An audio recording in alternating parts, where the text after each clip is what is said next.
Good evening, everyone. It's dark, but it's time. Tonight we're going to play book number 7 from the GrailQuest series. Sadly, not from Lone Wolf. Still nothing regarding book 7. And the new books 7 and 12 that are available in hardcover, but not paperback yet. So, hope be available soon so that we can continue or actually resume our Lone Wolf quests in the Magna Chi series. In the meanwhile, let's finish GrailQuest. Not tonight, but next week. Tonight is the before last book. Let's hope it will be at least as enjoyable as last week, which wasn't so bad, actually.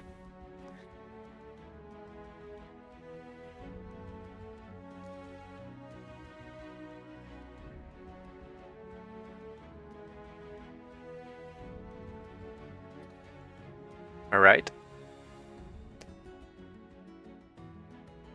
So the book starts with a new rule that is explained here in the first section called Secret Doors.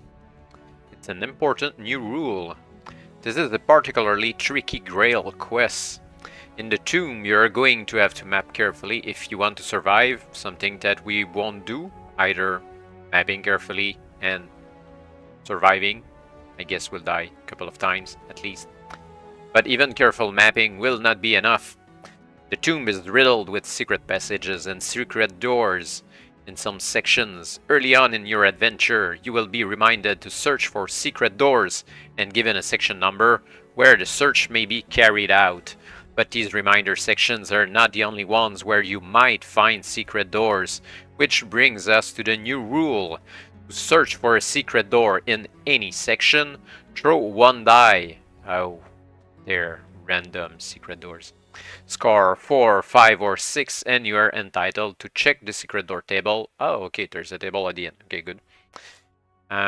Which starts at the end of the book. Score less than 4, and you have missed any secret door that might be there. If you do miss your secret door roll, you are only entitled to search again if you leave the section and return to it. Which is kind of dumb, since we can just go forward and go back. I think we'll forego that rule of rolling for a secret door, and I'll just check the table for every paragraph. This is your adventure. It is up to you to remember to search as often as you feel it necessary. One-way secret doors entering your section will not be indicated in the secret door table. Yeah, we don't know what's going inside where we are, but we can find out what's going outside.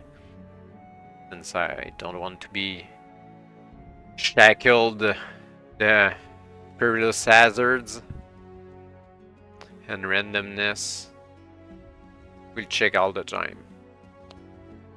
Alright, so the adventure, well, kind of starting out. There's a prologue. One-page prologue. They're shorter and shorter. It's titled Goldrush. Merlin here. I've a little job for you. Nothing dangerous. None of that saving the world business. Just a small collection job. I need somebody to collect some money for me, or more precisely, treasure. Well, booty, if you want to call it by its proper name. Gems, jewels, trinkets, ingots, ivory scrimshaw, jade miniatures, silver figurines, and gold. Gold, I tell you, gold, gold, gold. Excuse me, I got carried away. It's what comes of trying to live on a pension, even a pension from King Arthur, who's pretty generous. I'll just cast a spell that will bring you back to my time, King Arthur's time. Avalon, Camelot, heroic deeds, dragon slaying. Not that you'll be doing any of that, of course. Wizards in towers, damsels in distress, the odd ogre or troll. Stand by for the spell. Bitter, bitter, toil and tritter. Mutter, mutter, toil and trotter. Bungy, toil and trongy. This isn't coming out right. I keep feeling there's somebody looking over my shoulder. There we go, section 1. From book number 7 of the GrailQuest series. Tomb of Nightmares.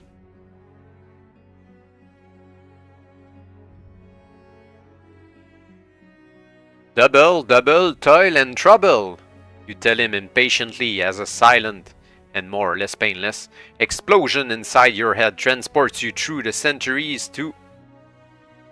What? The spell you were trying to remember. Double, double, toil and trouble.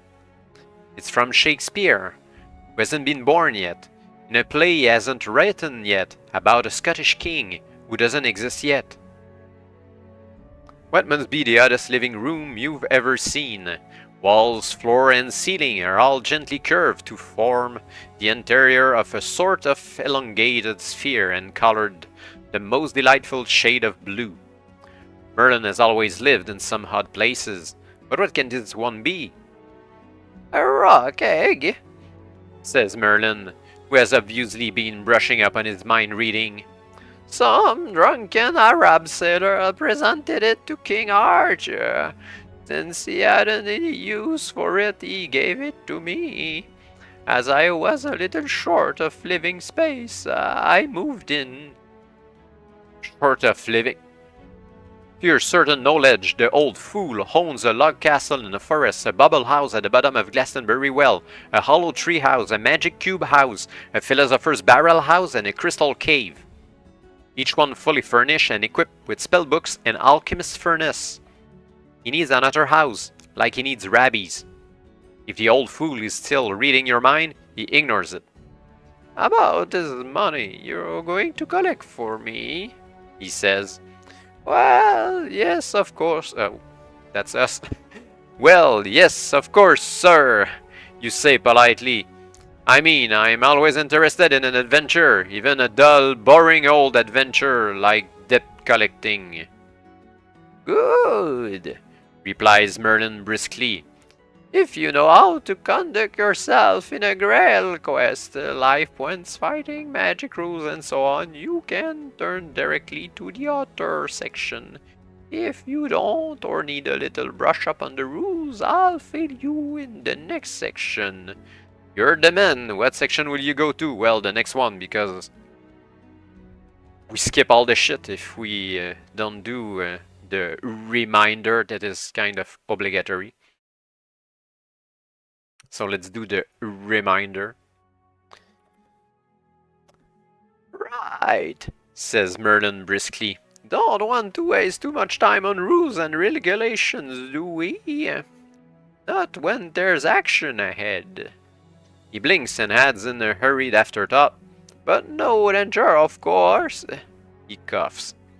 Anyway, to keep it short, all the rules and regulations are printed on a special detachable card at the back of the book. Detach it now, and I'll explain some of the technical terms. A grandfather clock in the Rock's Egg house ticks away a few heartbeats. Got it? Merlin asks. Good. The first technical term, yeah, life points. Yeah, we know life points. So that's where we rolled our life points.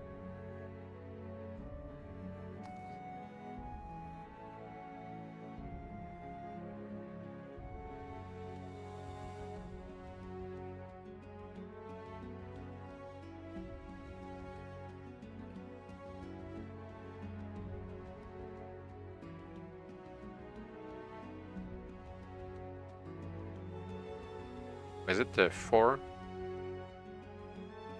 No, that was...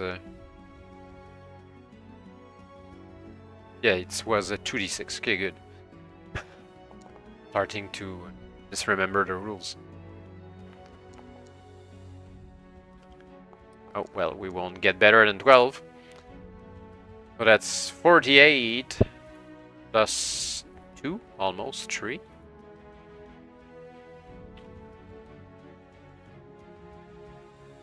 Starting with max life points.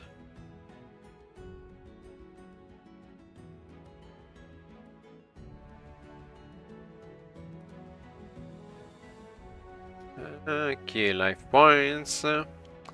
Looks up at you and smiles. One thing, you will be carrying your famous magical talking sword, Excalibur Jr. or EJ, as he likes to call himself. These mean +5, +4, same thing, 10 versus dragons, blah blah blah. Merlin scratches his head. I'll be letting you have a bit of magic, just as an amusement, so you'd better read the rules about casting spells and stick to them. In fact, you'd better read all the rules on the card, bribery, blah blah blah. Okay, so now we have spells. Let's go see at the back of the book.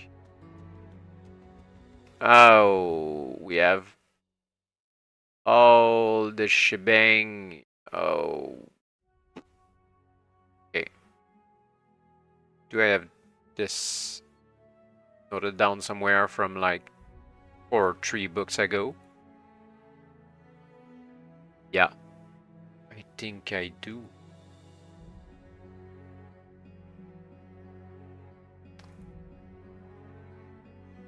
There's Panic, Pow, Bill, Pad, Pippin, PR squared, Invisibility, Firefinger, Fireball. Oh, there's also Plupid, Balls, Pill with 1 L, Pops.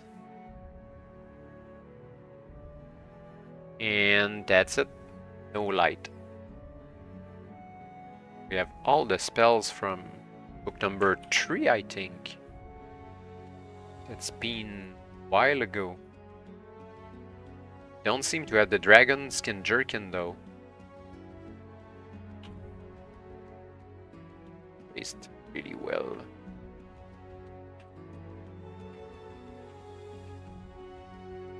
That's a cool spells, but most often than not, I don't use most of them.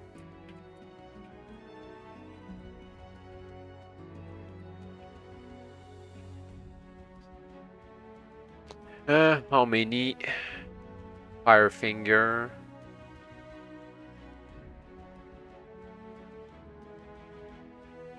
Ten Firefinger bolts. We had 22 before, put 22 there. We have 2 new fireballs. The previous books we could add all spells together. Sure, we'll get many more anyway. Or if we use them all without so. Invisibility once, I guess. Yeah, it's once. Same cost. Do we need to roll for spell casting? We don't need to roll, it costs 3 life points. Oh, we have so many things now. Ugh.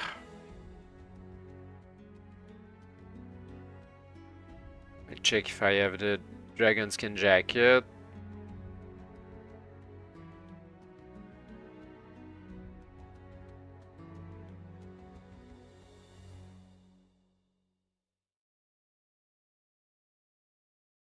Doesn't seem like it, but we pick items in the next section. Let's see.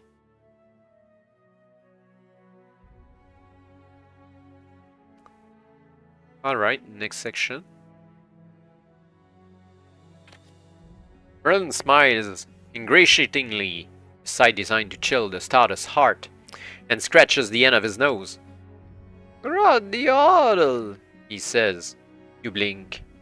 "I beg your pardon?" "Gradiadal," Merlin repeats. "He owes me money." "Who does?" Grod the Odle! Merlin exclaims. That's his name. He's Welsh. He adds a fifth. This explains everything. I loaned it to him at a meeting of the Wizards Guild, and I need it back, which is where you come in. I want you to collect it. I see. Say. His lair, he coughs, his home isn't very far from here, so I've taken the liberty of packing your gear for you in advance. No sense in going through all that business about choosing your equipment when this is such a routine adventure. Or hardly an adventure at all, really, more like a relaxing little interlude. He hands you the familiar old battered backpack you have used so often in your adventures. You glance inside to find it contains the following rather basic adventuring gear.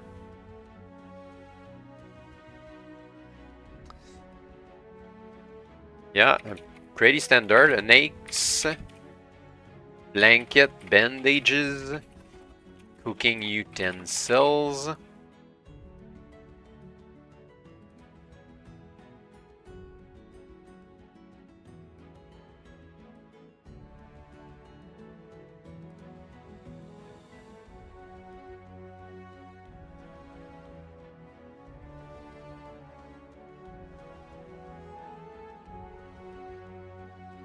container of oil, climbing spikes, change of clothes, change of boots, nothing else fit the color order.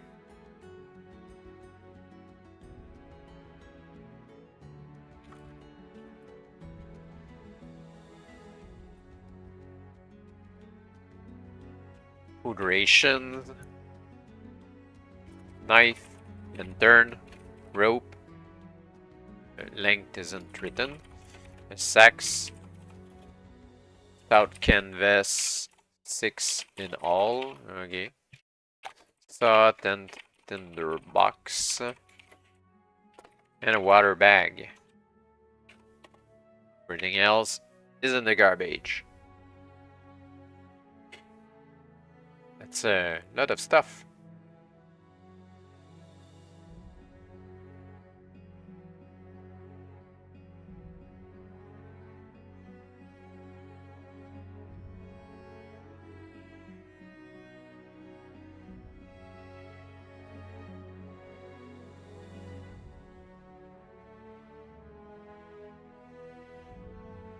Right at the bottom is a neat little leather-bound tome with gold block lettering on the cover. Pip's Combined Spellbook, a new edition, revised, enlarged, and signed by the author. Oh. Read it later. Merlin snaps testily as you begin to thumb through the book. If we wait too long, the tide will be in. Since you are well used to Merlin's nonsensical comments by now, you don't even bother to ask what the tide has to do with anything. Instead, you say, "Why do you think I need magic on this adventure?" Merlin purses his lips and winks. "You never know about these things," he says mysteriously. "Besides, Grod the Odle is a wizard, or more precisely a sorcerer. So it's only courtesy to take along a spell or two." This Grut character groans suspiciously. "How much money does he actually owe you?" 50 gold pieces, says Merlin promptly. "Plus interest, of course." "How much does the interest amount to?" "Just about everything he has," Merlin tells you cheerfully. "The loan's been outstanding for quite a long time." "Everything he has?" you echo. "Won't he object to giving you everything he has?" "Yes," Merlin agrees. "I expect he will, but then again he might not. He might think twice about objecting to Pip the Wizard Basher, Dragon Slayer, Realm Saver, Gateway Closer, and Chaos Tamer. You've quite a reputation now, you know. That's why I decided to send you." "You mean you want me to tread on him?" You ask, appalled, abruptly realizing the greedy old wizard has called you back through time to act as some sort of minder or mafia-it person. Not threaten him exactly, Merlin says. Just lean on him a little, and if that doesn't work, take the money. It's mine by right anyway. He hesitates and adds, You'll get 10% collector's fees, of course. That's different, you say. I presume this Grot is an evil sorcerer? Very, Merlin nods.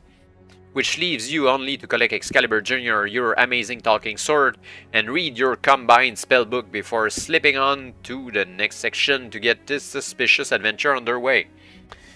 No dragon skin jacket.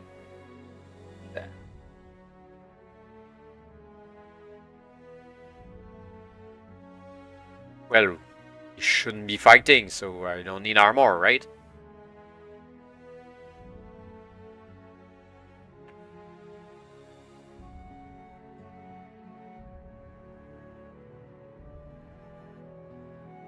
Is there a better place to put all those spells? Not really. Do this. And not really better.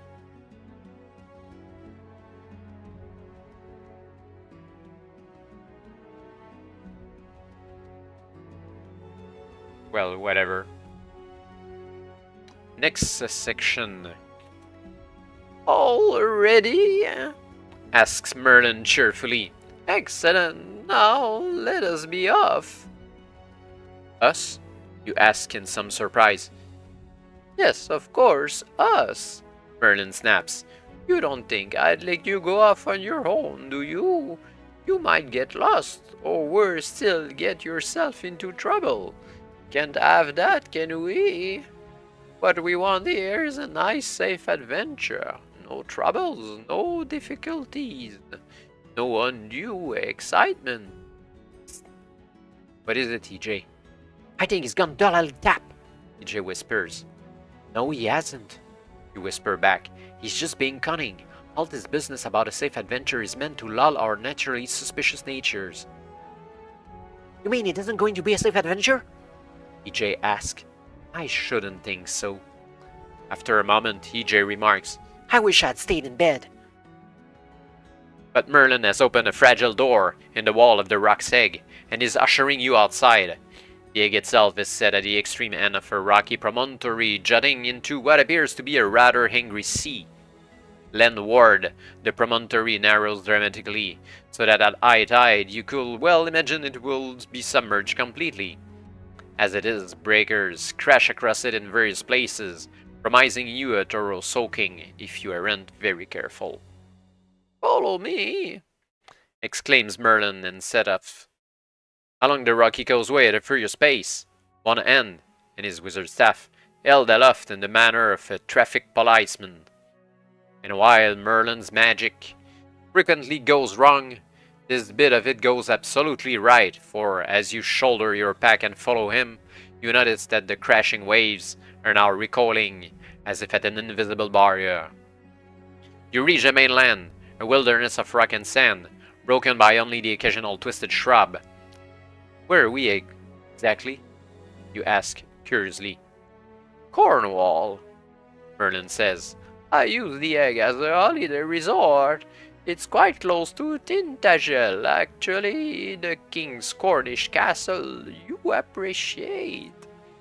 He hitches his robe firmly about him, switches his wizard staff to his left hand, and points with his right.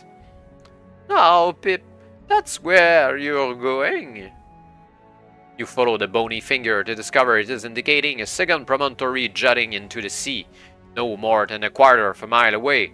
At the end of this one, bravely set against the waves, is a grey stone tower. Although rocky, the causeway is substantially wider than the one to Merlin's egg, and there seems to be a proper little road laid along it. And here, says Merlin, is your map. Map? You protest. Why would I need a map? It's just a step or two down the way. Can't be too careful, Merlin says. Now be off with you. Aren't you coming? Good heavens, no! Far more important things to do. I've got you this fax.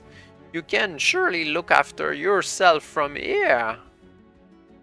He glances around nervously and begins to scamper back across the causeway to his rock egg. Here, wait a minute, you call. You haven't told me what this Grot character is like. I mean, how will I recognize him when I meet him? He's quite old, Brennan calls back over his shoulder. In fact, he's so old some people claim he's been dead for years. But I shouldn't listen to that sort of wild rumor if I were you. And it seems to be all the help you're going to get from him in this safe little adventure. The landward end of the promontory leading to the stone tower is only a few minutes' walk. Or if you want to waste time consulting the map he gave you, you can do so. Well, I think we should check the map to see if it's only the map to the promontory or something else.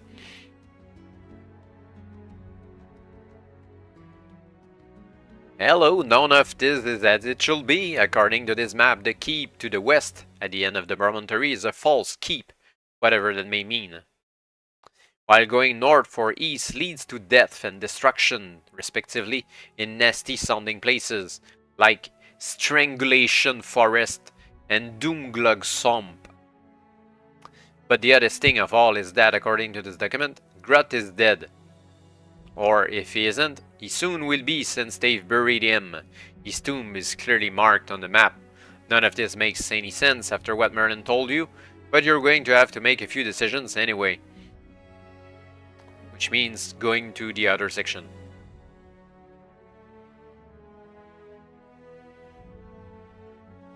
Okay.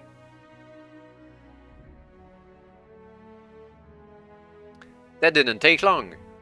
You're standing landward of the rocky promontory leading to the Greystone Keep of Grot the Ottle.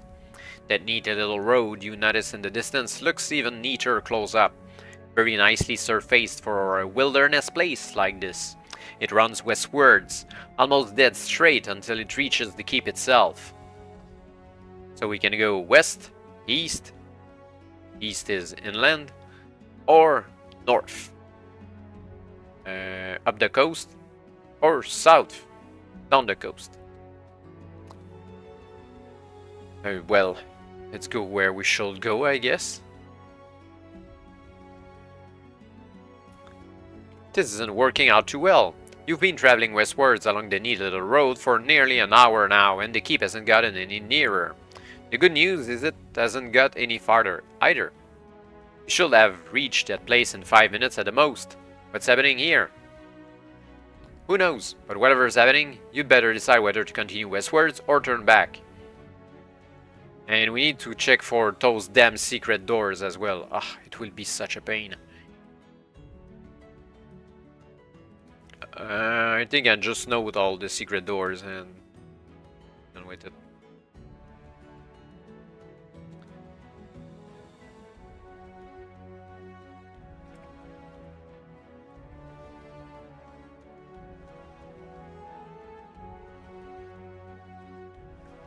Okay.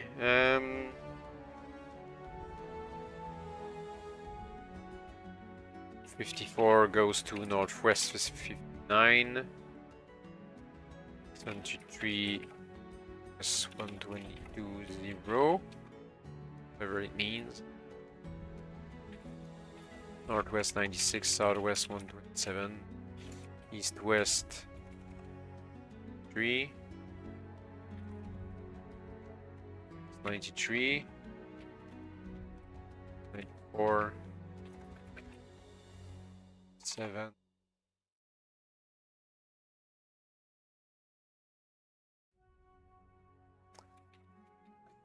west 11, pretty much it. Okay, have to remember those.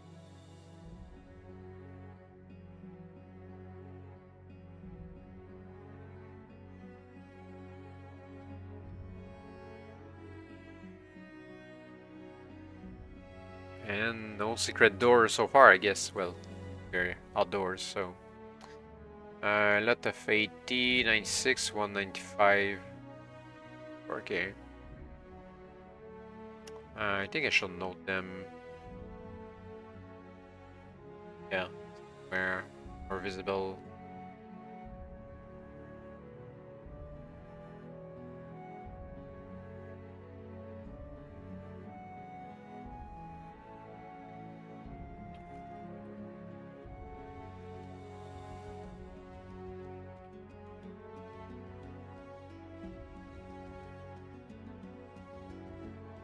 Alright.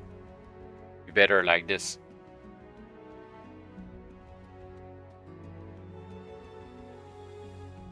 So we continue westwards.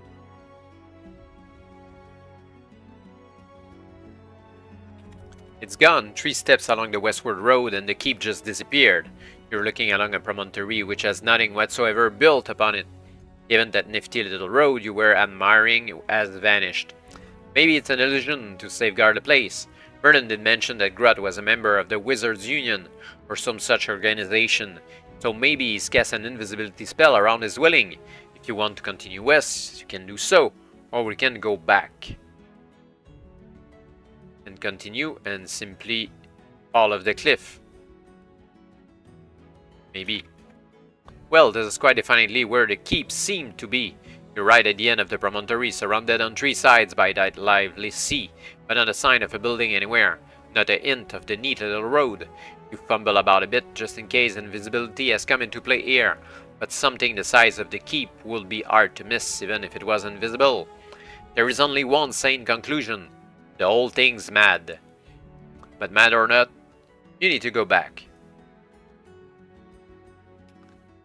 Okay, no keep. Can go east, north, or south. We could go see the tomb south.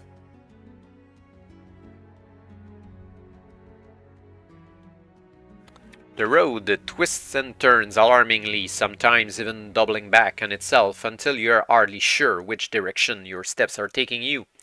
For a time, you seem to be traveling south, as you did originally. Then, for certain, you turned eastwards for a while, then southwest, then east again, then northeast. Fortunately, before your confusion gets too great, your eagle eye spots a signpost ahead. A single arm points northwards, towards a sheer rock face just a little way beyond. And on the arm, in Gothic script, is written just 2 words. Well, technically it's 3 words. Grot's tomb. Tomb. Surely Grot isn't dead, because if he is, how are you going to collect Merlin's money? Surely even Merlin wouldn't want to turn you into a grave robber, although you never know, of course. Frowning, you move past the signpost towards the cliff face. Sure enough, the mass of rock shows signs of having been worked at some time in the ancient past. Tunnels and passageways have been cut into it. Many of these are now completely blocked by fallen rubble, or so overgrown by thorn bushes as to be quite inaccessible. But closer inspection shows 4 entrances that could actually be entered. The first is a broad, stone-flagged passageway, which, however, reaches an apparent dead end some 30 feet into the rock face. The second is a narrow, gloomy passageway, at the end of which you can just make out a closed door. The third is wider, almost an open-ended chamber, at the northern end of which closed double doors are clearly visible. The fourth is a single door set into the cliff face itself. Tied close, but that there is no means of telling what lies beyond it. "What are you going to do?" asked EJ, curiously. A good question. There is still an opportunity to go back, but we can find out what is the Grot's tomb. The first, second, third, or fourth entrance. Okay. Broad stone flagged passageway with an apparent dead end. Let's check the dead end first. Carefully, you enter the passageway, tapping the walls to either side in the hope of discovering a secret door.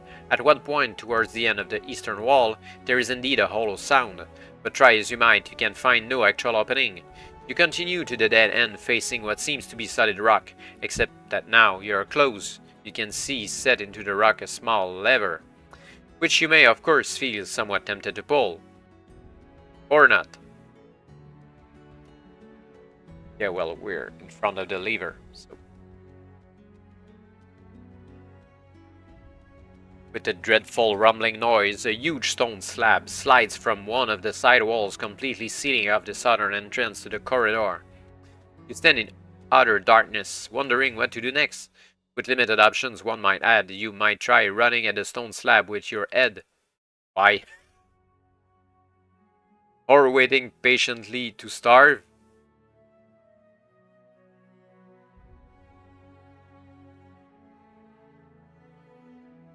Oh, are we stuck inside? That's what it means. Oh.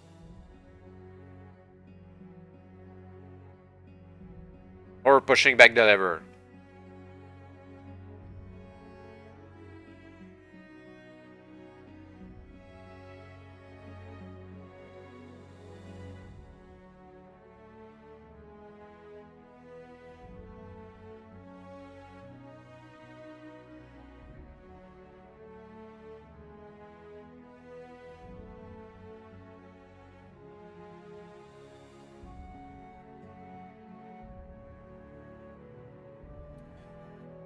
EJ seems to think that it's too easy a solution, but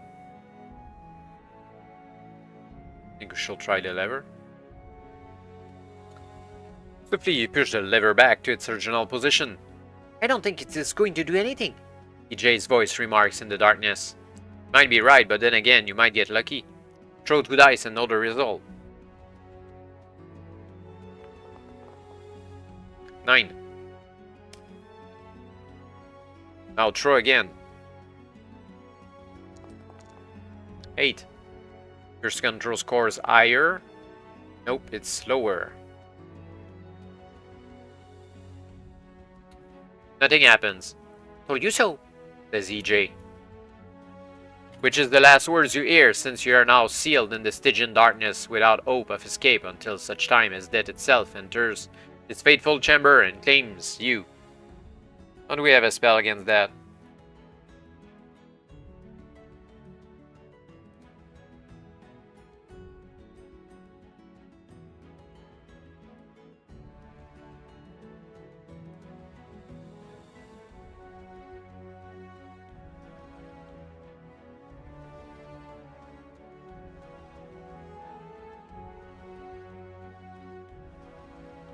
It's only things about battles or luck picking. I guess we're dead. Yay! Okay.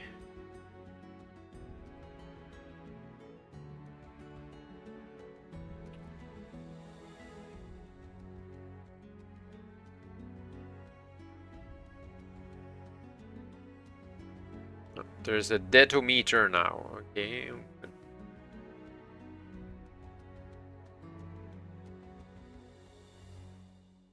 Oh, it's get our rating at the end. Okay.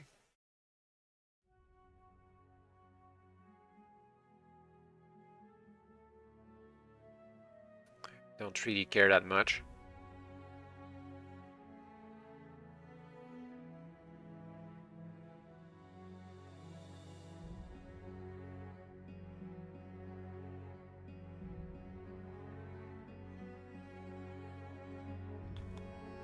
And go back to where we were previously. Let's see our new life points. Be as beautiful.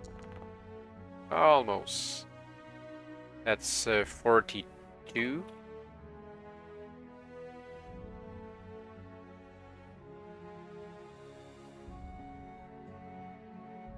And I guess we go back to the fail roll and just go through as if it was a success. Actually, there was other options before, but seemed quite useless.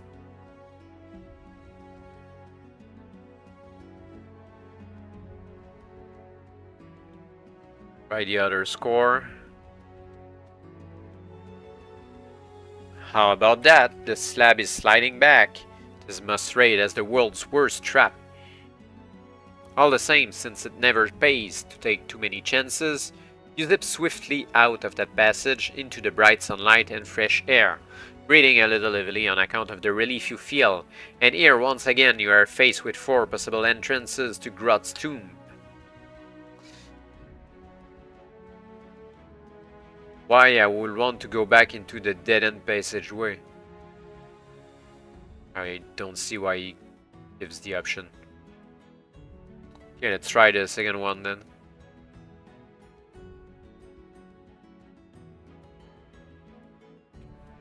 The gloomy passageway runs north only a short distance before ending in a door. On the door is a plaque inscribed with the words, "Death lurks beyond this portal," which you must admit makes a change from a welcome mat. If you feel this message is simply psychological warfare, you can try the door. Or we can go back. Yeah, psychological warfare. Anyway, we can die all we want, we have no new stuff. Creak! The door opens slowly at your touch. You pause to draw EJ while the door itself is open only a crack. Then you bravely fling it fully open and leap forward, right into the arms of a skeleton. Axe, slash, cut, thrust, stab, kick, gouge! With lightning fast reflexes, you fling yourself into combat mode, sword flashing, dice rattling. Then you lower your sword sheepishly and put away your dice, having suddenly realized this isn't an animated skeleton, but just the mortal remains of some previous adventurer long gone. The bones, it appears, had been wired together and hung up behind the door as a frightener. Step forward, boots crunching on the bits of active bone scattered all over the floor. You're standing in a high, cylinder, hexagonal chamber with stone-flagged floor and dressed stone block walls. It is bone dry, musty and silent as the tomb, appropriately enough. There are double doors set in the northern wall. You can hopefully open those double doors, or search for secret passages. But the section is in the list. Okay, let's try for other secret things and the secret things. Bit of luck there, Pip. You haven't discovered a secret door. You've actually discovered 3. 2 lead into narrow little tunnels, one of which runs southwest, the other southeast. The third gives access to a wider corridor running east. Okay, let's go east. The corridor runs eastwards for quite a distance before turning abruptly south and ending in an impressive set of double doors. Coming back around. Can open them though. The doors open easily into a large, high-ceiling chamber, the walls of which slope outwards to the south. In the south wall itself is a single door, closed, but possibly openable. Which is your only options here, since the doors through which you entered have closed behind you and will not open again. Now. You're back outside, standing by the 4th entrance to the tomb, to be exact. You can explore, if you wish. Or we can go in the other ones. Well, we're just next to it, so let's go. You hesitate. No, let's go. Above the handle of the door is a large wrought iron knocker in the shape of a gargled face. You can knock, or try the handle. Well, it's polite to knock, even at a tomb. The gargle head grins at you. Come in, it says. What a funny knocker. We can try the handle, or another entrance. Well, so sympathetic.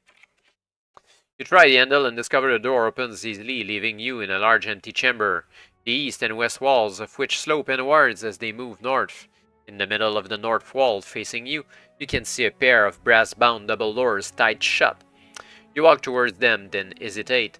As well you might. You have the option of trying to open the left-hand door, or the right-hand door, or both doors simultaneously. Okay. Or go back. Well, both simultaneously. Go all in. Good grief, the roof's fallen in. And we die. Wow. 45 minutes in and 2 traps. Without any chance whatsoever. Or any skills at all. Well, the game doesn't have any skills anyway. Our life points goes down again.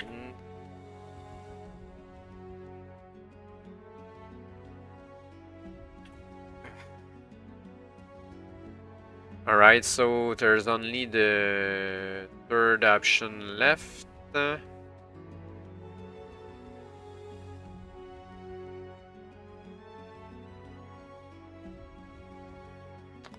Right, here it was. You step into the open chamber and move cautiously towards the double doors to the north. As you approach, you can see the handles have been roped together and the knots of the ropes sealed with wax, which bears the imprint of a mystic insignia. Hanging from the seal is a small, tight roll of parchment. Gently you remove the parchment and unroll it.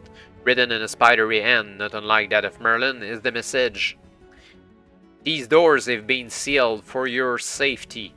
To attempt to open them will occasion you grievous bodily harm, perhaps even death.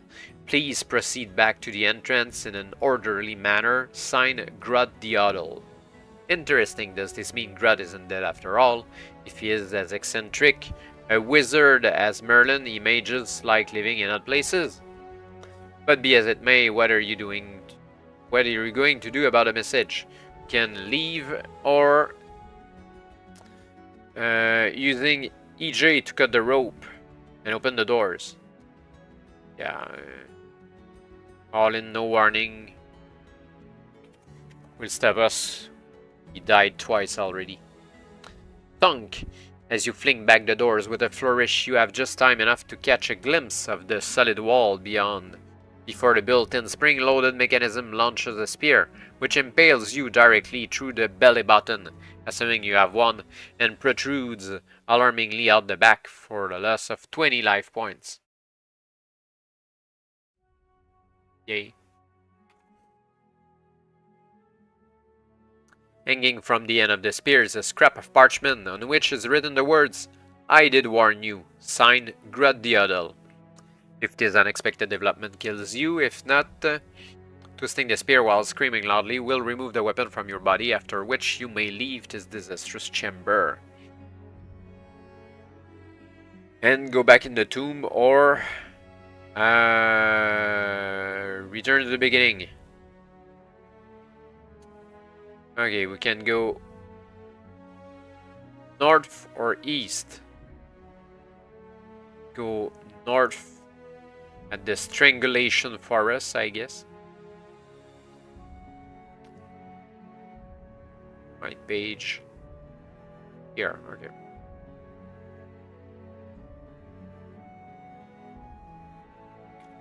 This does not look the most pleasant of districts, Pip.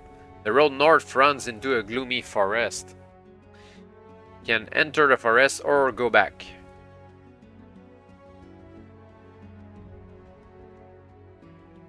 This forest is even worse close up than it was at a distance. Every tree seems to be overgrown with vines and fungus, and a vine seems to writhe slowly when you aren't looking at them directly.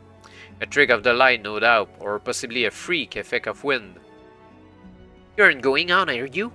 EJ asks from his scabbard. "Why do you ask?" "I don't like the look of this place." "To be honest, neither do you. But you're actually inside the forest now, and nothing has happened, so perhaps it only looks funny." The road continues northwards, while a battered signpost pointing eastwards indicates the path to somewhere called Honeysuckle Cottage.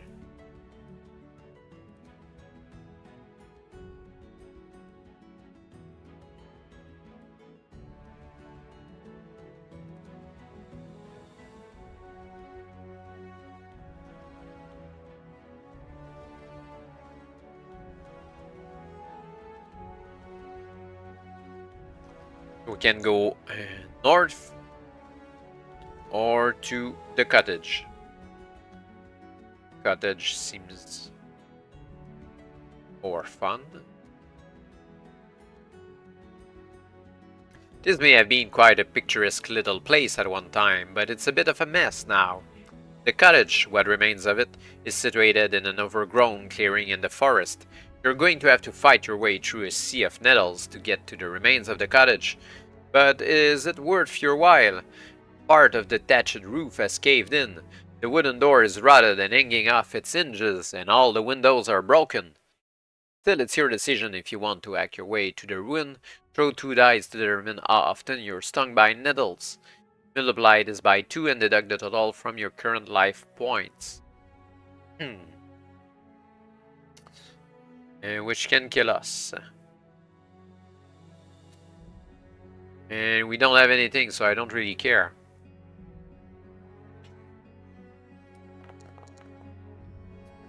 "12 damage. We're fine."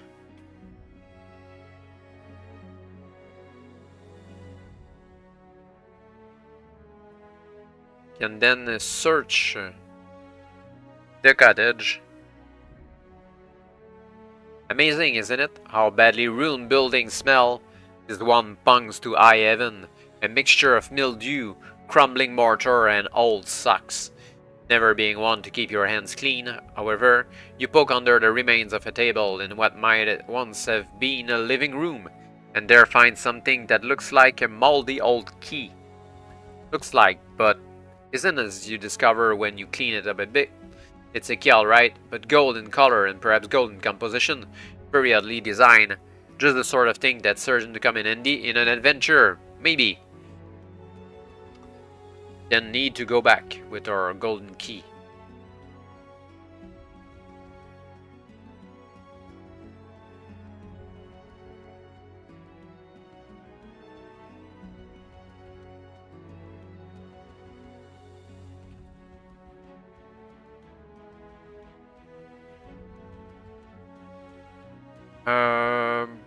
Can simply continue north. The road narrows and the forest thickens, the light dims and the vines are now riding even when you look directly at them. "I think we should go back," says EJ flatly, and for once you wholeheartedly agree with him. But when you turn to do so, you find those vine and fungus-covered trees have actually moved onto the road behind you. Instinctively, your hand drops to EJ, as it always does in times of danger. But before you can even draw him from his scabbard, a vine snakes around your neck and tightens. And we're dead. Oh.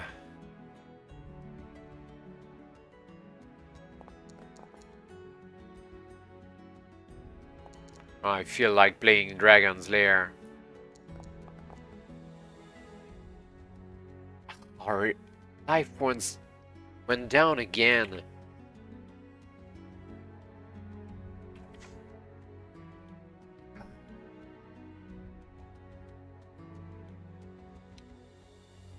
We can go east in the gloom thingy.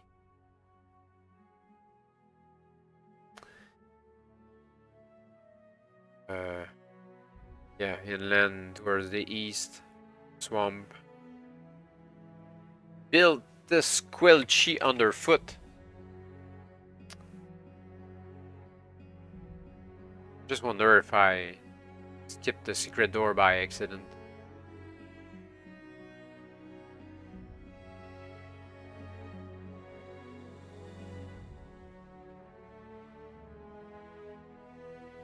Seems not.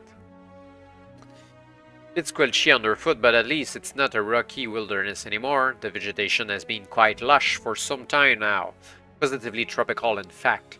Wonder what happened to the road. Life is full of unanswered questions, Pip, while you're pondering that one roll of die. Score 1-3.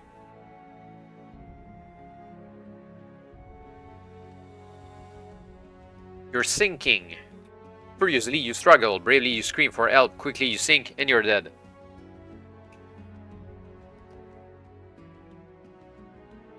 Well, now it sucks.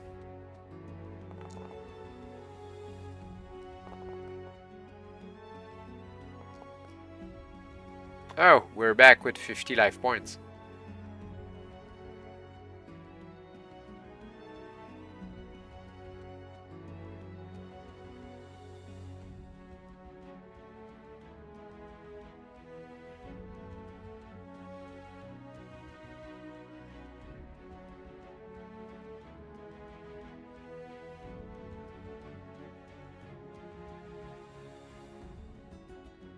There was somewhere in the tomb. In the third door, I think, that we had different options. What? No, not the third, but the second. Because the third was the trap.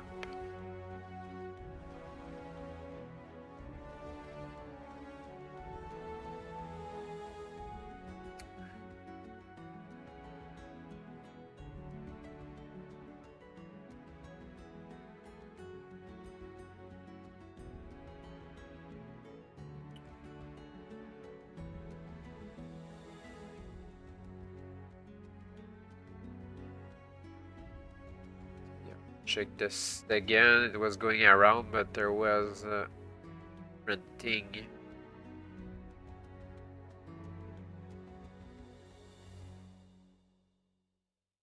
Yeah, we took the secret passage, but we didn't open the double doors.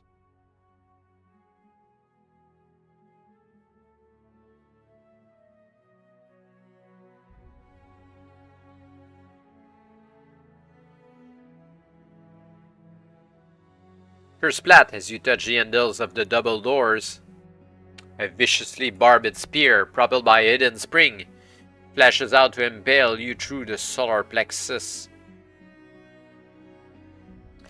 By the time you have managed to rip the weapon from your quivering flesh, you will have lost a double dice roll.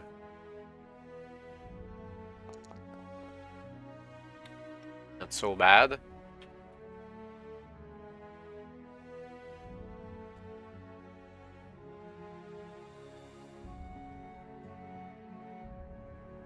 If not, you can go back, or if you're feeling really Looney Tunes, you can try the double doors again.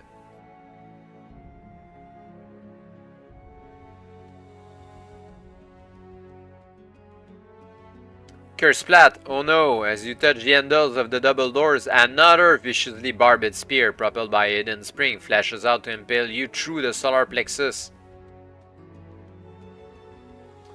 A second double dice roll of 5 points. Not so bad.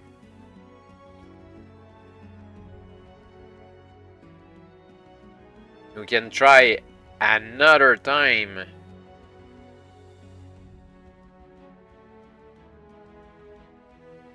Kersplat! That is the sound of the spring trap set behind the double doors. Fortunately quite harmless now, since it has run out of spears.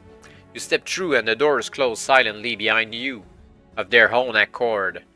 You spin around and try desperately to open them, but to no avail. Quite obviously you are trapped, perhaps forever. In this.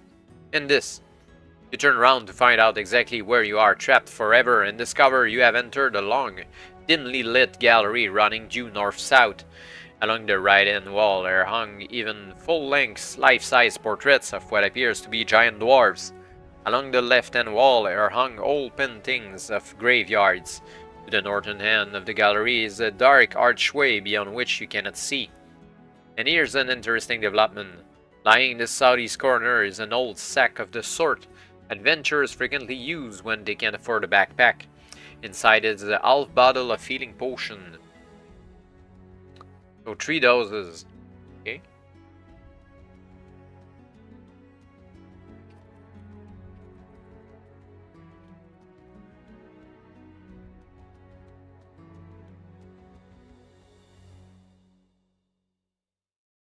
Can examine the portraits, browse the graveyard scenes, search the right wall or the left wall, or go to the dark archway.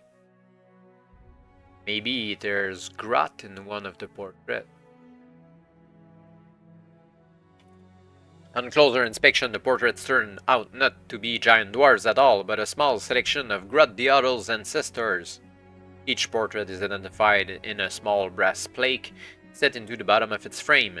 The 7 are Fangtain the Terrible, the father of Grot; Goody Scratch, the grandmother of Grot; Boris Droopdungle, the great-uncle of Grot; the Reverend Lancelot Bung, a good friend of Grot's mother; Langard Stopes III, Grot's great-grandmother; Doomdark Moonshine, great-grandfather of Grot; Holing Aaron O'Shaughnessy, Grot's second cousin twice removed by undertakers.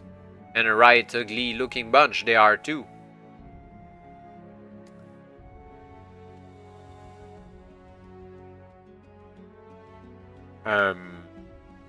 Can check then the graveyard scene.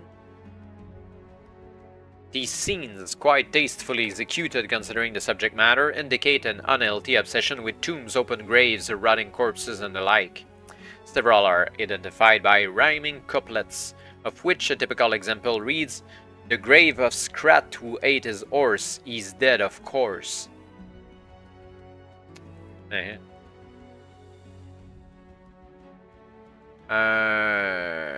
Well, left-hand wall for secret doors.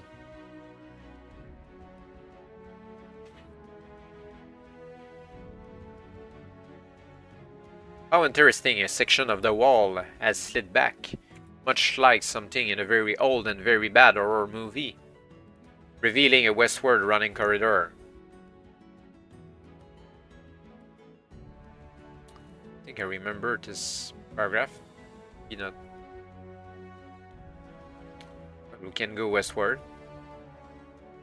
The corridor runs due west for some distance. Oh, that's only what was written that section. So next section. You find yourself in a rectangular room which seems to have been lined of floor, walls, and ceiling with some type of blue metal sheeting. An open corridor runs west while a closed door is set in the middle of the east wall.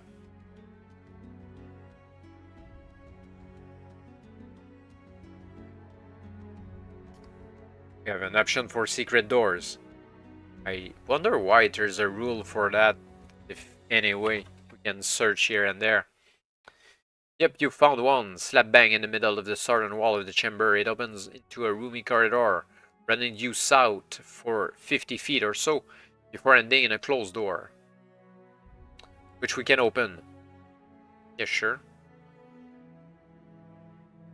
The door, which proves to be one way after it slams shut automatically behind you, opens into a corridor running east-west.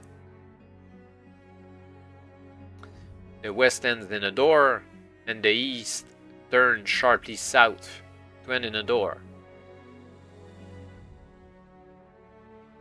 I'd go east, which is south. Remember that section. No. Let's go back to the other one.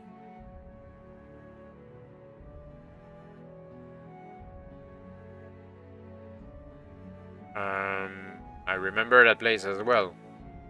We're running around. Okay. We go back further.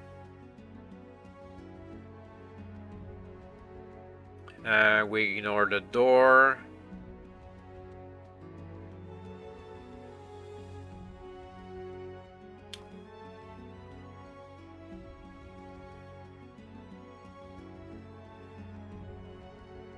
Can take the door in the east wall then.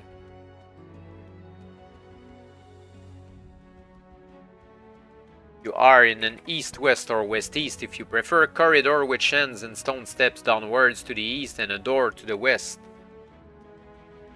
We should take the steps, go to the next level. Funny smell down here, Pip. A mixture of rot and gas. Hold your breath quick. No, too late. You've breathed it, otherwise you wouldn't have smelled it. Roll 2 dice.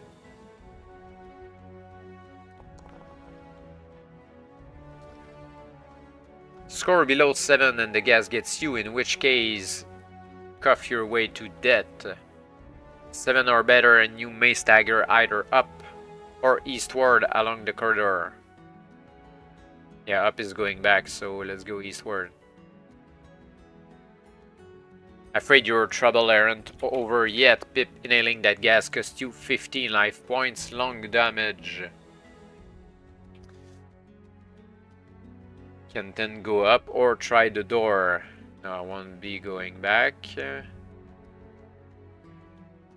You've entered a 10 by 10 chamber with a door in the east wall. Unfortunately, that's not all that's in there. Several flagstones have been removed from the middle of the floor and a hole 6 by 3 dug in the ground beneath. At one end of the hole has been set of all things a tombstone, so that if you weren't in an underground chamber, you would swear the hole was meant to be a grave. An open grave. But since it can be an open grave, of course you take a brave step forward, hesitating only when out of the open grave. Deep hole is just a deep hole, possibly left by miners. Climb 2 rotting corpses of distinctly bilious green hue. They look at you and scream, which may give you some indication of how terrifying you look these days, or may simply suggest you have encountered a brace of the dreaded screaming green mummies often used by sorcerers to guard precious objects or gold. Each mummy... Hey, first fight of the night.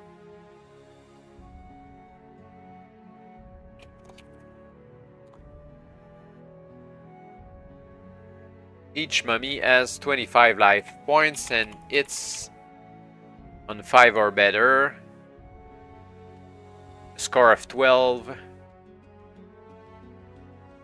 is a scream that will mangle your brain and send you deaf to death. It sounds bad because of the low HP. See how it goes. Initiative. The mummies first.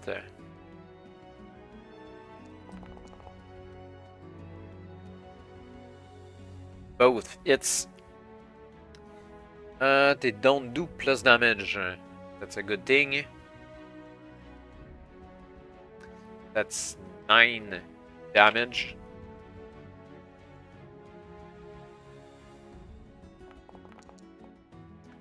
Say it for Pip. For 9 as well.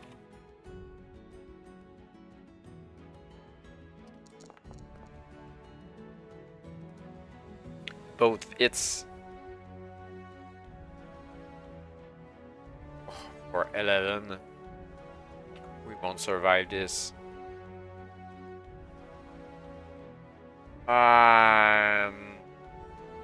It's not worth casting a spell.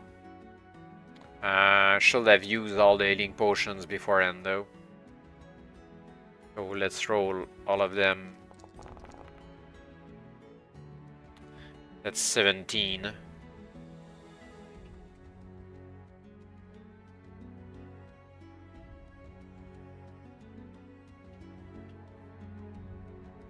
Okay, might not be so bad. Oh, that's a miss for Pip.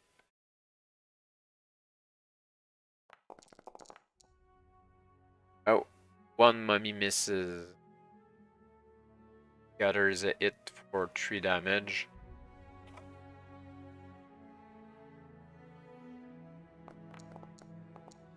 Okay, hit for 11 damage.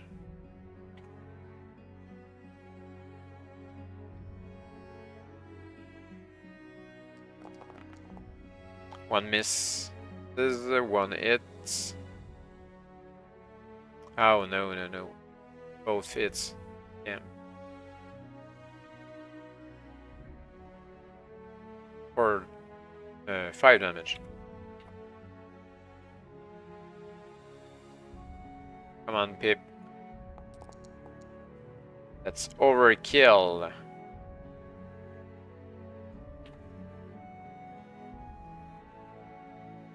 Oh, now there's only one though. The hit for 3 damage.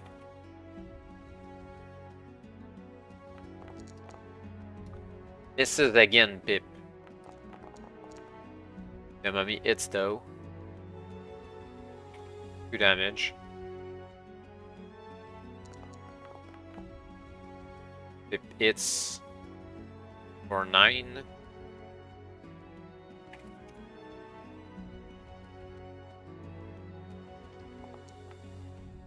The mummy hits for 4 damage. It barely hits for 7 though.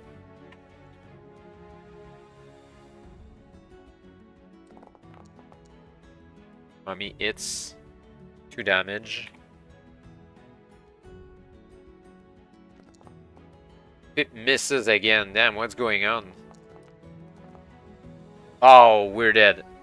Ah! Oh.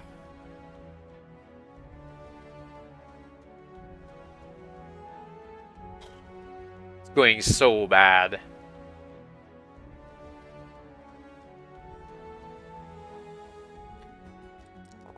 New roll of HP.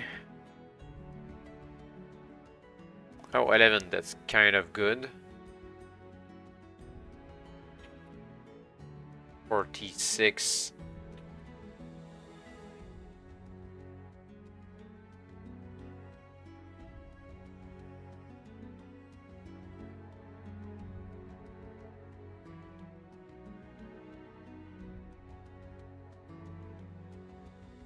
I guess we'll have to go back there.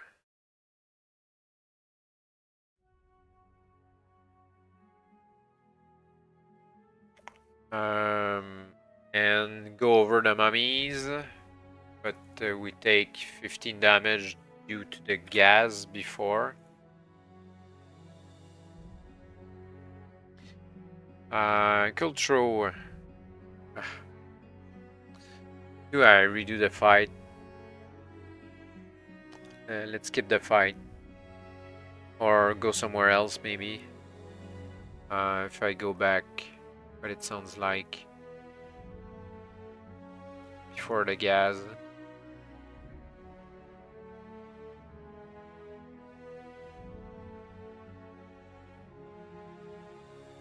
There was a western door, I'm sure it's going around.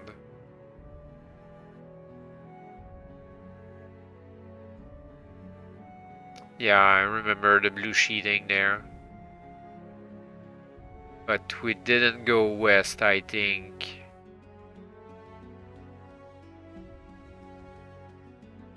And we're going back to the portraits. Yeah, we have no other choice than going there. Otherwise, we're going in circles on the first floor. Alright, so the gas here, blah blah blah, we score better.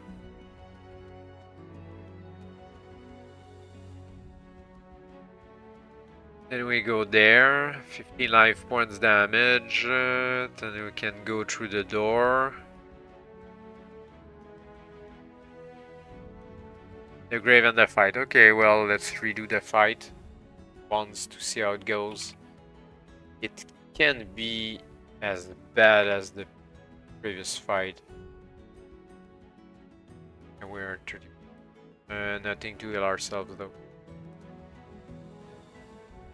Okay. Initiative. Mummies first.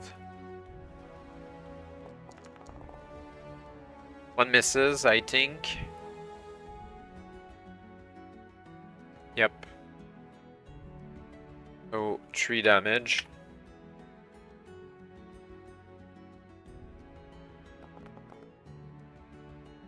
That's it for Pip. 8.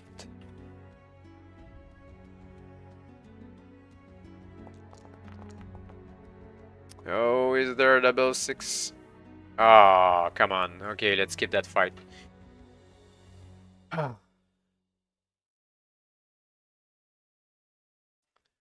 That could have been a very nasty. Well, it was very nasty twice. In fact, it still is very nasty.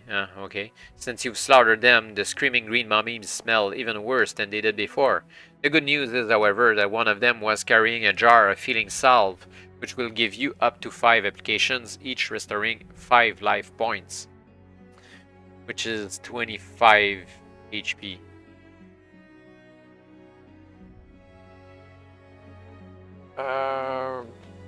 I think let's just use them all up and be full life points.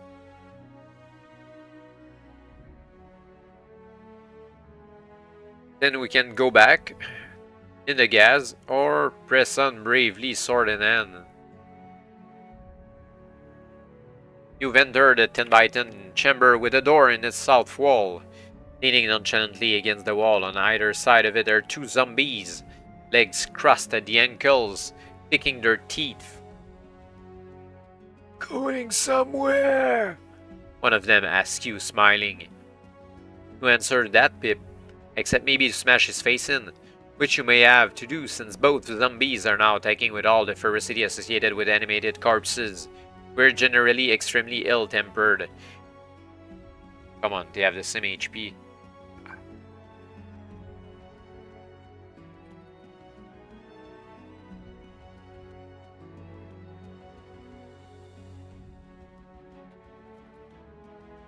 They hit on 6 or better with +2. They roll 12. They put a dot of 3 per combat round.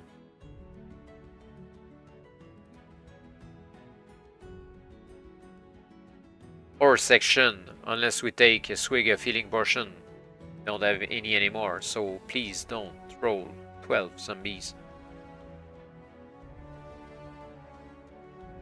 Initiative roll. Pip goes first. I need something against the undead. 9 is it. 11 damage.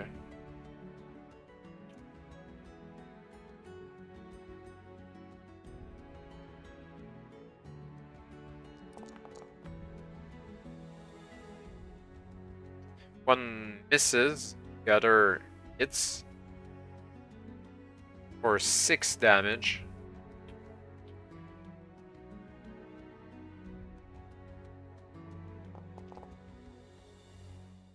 Pip hits for 7.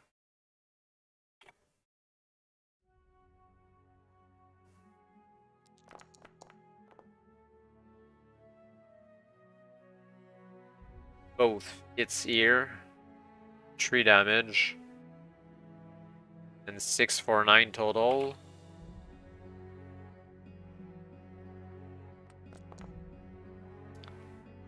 The hit for Pip. First zombie is dead.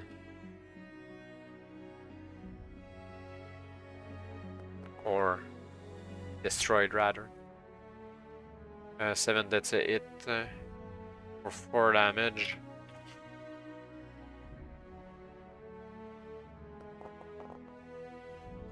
It's for 11.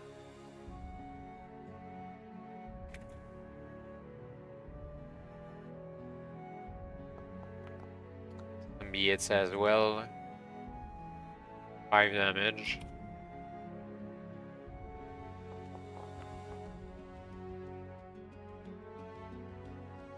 Eight on the zombie. Next round should be the last one. A little zombie hit before.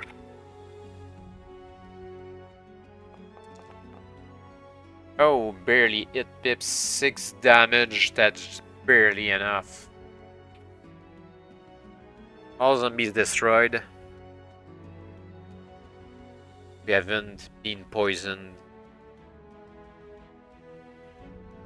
Okay, we can continue on. A search of the zombies reveals little of interest, except for a scrap of parchment, on one side of which is a last will and testament of somebody whose name has been torn off. while on the other side has been scrawled a few lines of execrable doggerel reading. If you should fail and find yourself out in the rain and hail, it could be, you see, you were on a false trail. Interesting rubbish. We can go back in the gas or press on bravely.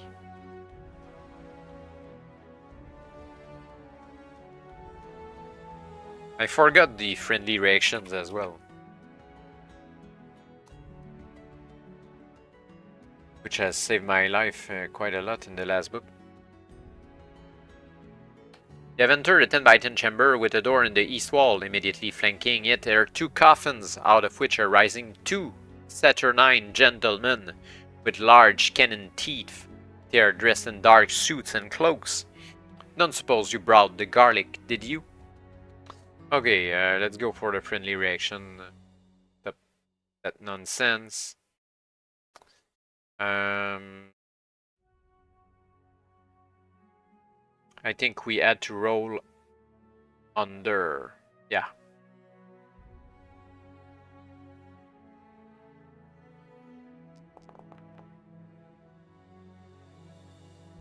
It's impossible. Well, there we go. Two vampire.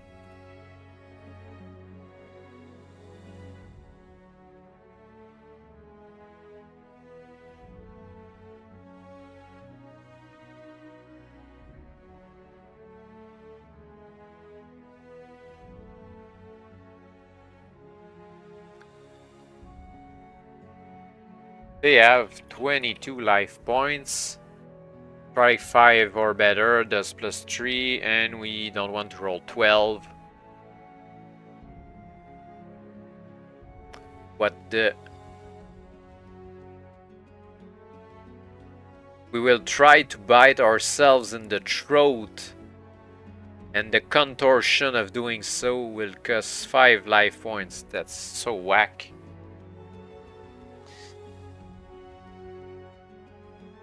Initiative.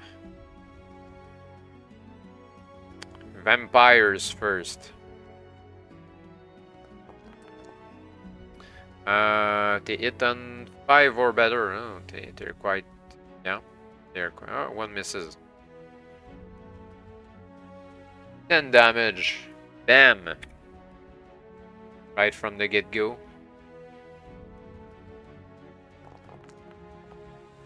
A good hit for Pip though. 12.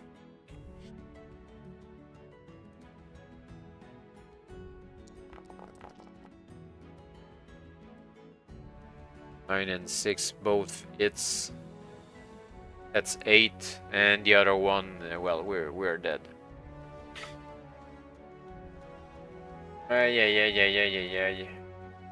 Check our life points. Oh, double 6.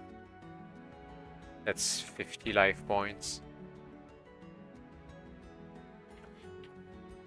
Well, we need to go back there, so that's 35. Minus the gas trap. And we'll go back to the vampires. Try a friendly reaction again. They're friendlies now. So let's go to the next one. In the pocket of one vampire's cloak, you find a full bottle of bright red healing potion. It's a 6 doses.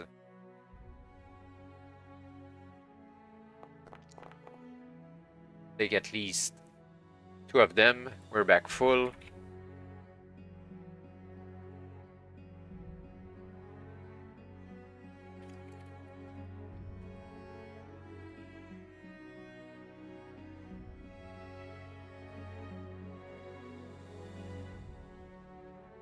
The pocket of the other, discover a silver key.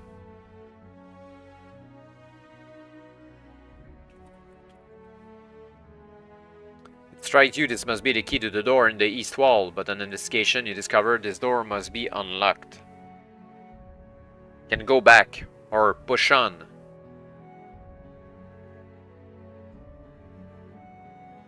Well, at least it isn't another 10 by 10. This chamber is in fact much larger, empty except for what look like a series of giant budgie perches swinging from the ceiling, and with a door in the north wall. This door rivets your attention instantly, since above it is a prominent notice. Grut's treasure room, keep out. Trespassers will be eaten. You've done it, Pip. You've found the treasure room. Loot and booty beyond your wildest dreams lie just within that door. Joyfully you rush forward, forgetting to check those damn budgie perches. Which is a pity because there's a dragon roosting on one of them. Okay, alright. The creature has 45 life points.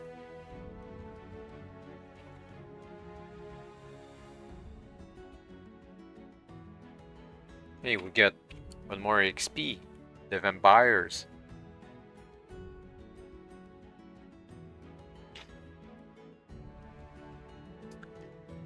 It strikes on 4 or better with a +3. What's worse, it will breathe fire on a throw of 10 or better for a 10 damages. But we have AJ with a bonus against dragons.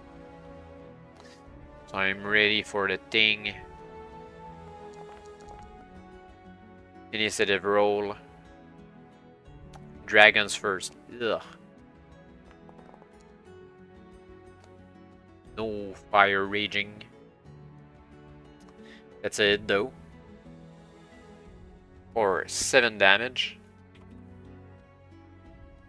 Pip's turn. It's a nice clean hit. For 16 damage. The dragon will go down quick. Dragon hits. 9 damage.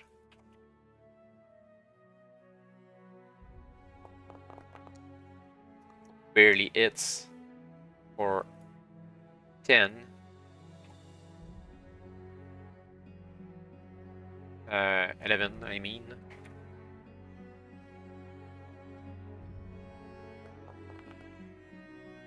Oof. 12 for the dragon. That's a 10 damage then for the fire breathing. Is it better than the hit?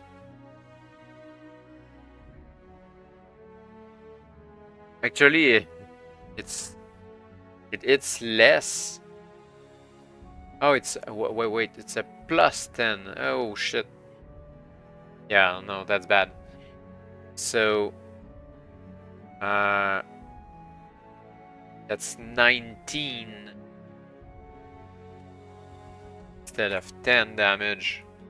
Yeah, it did like a truck. It's again, but only 11. Well, the dragon can kill us. Nope, it won't happen. 5 damage though.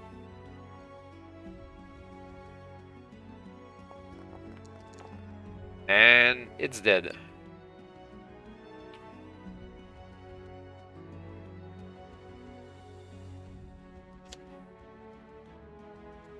Alright.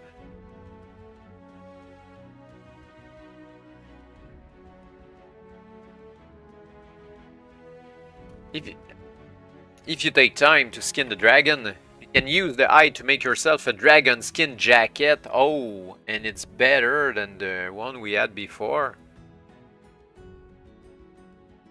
Dragon skin jacket, -5 instead of -4. That's great. Time to heal ourselves as well.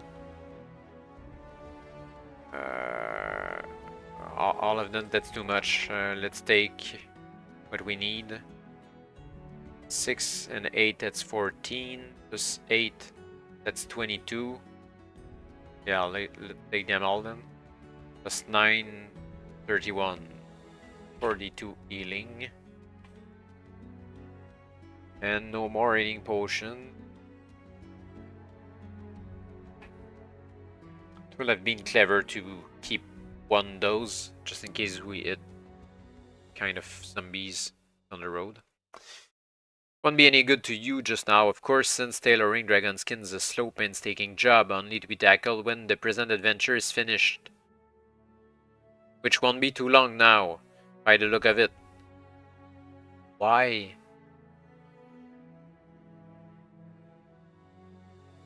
Ah, well, we'll have the armor for the next book, I guess. Which won't be too long now, by the look of it. Swiftly you race towards the door to the north, only to find it locked. If you happen to be carrying a silver key. We do.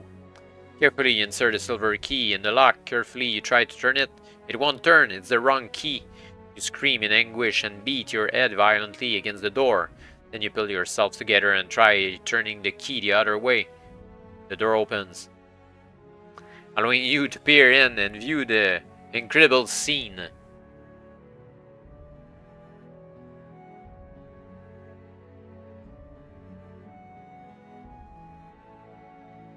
What a breathtaking sight! What an incredible display! What a dazzling cornucopia! You have entered a chamber so stacked with treasure that it almost unhinges your mind. Chests of gold and silver, caskets of gems, racks of ivory, piles of jade. Everywhere you look is booty worth a king's ransom. This is the big one, Pip. There's enough here to keep Merlin happy and give you a small bonus, say a few 100,000 billion, for living expenses. There's even a solid gold wheelbarrow in one corner to help you carry off the loot. And best of all, you've won through again. Your skill, courage, and intelligence have beaten off every adversary and taken you directly to your destination. All that remains now is to collect up as much as you can shovel into that wheelbarrow and troll back to Merlin's rock egg house. To determine the value of the loot you can pack into the golden wheelbarrow, roll 2 dice 10 times.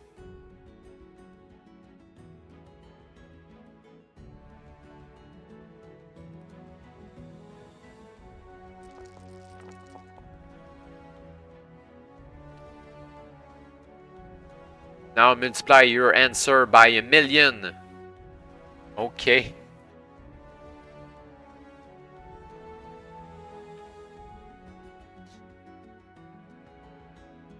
Add 500,000 as the value of the wheelbarrow itself. And your final totals the value of your all in gold pieces. There is a half-hidden door in the west wall.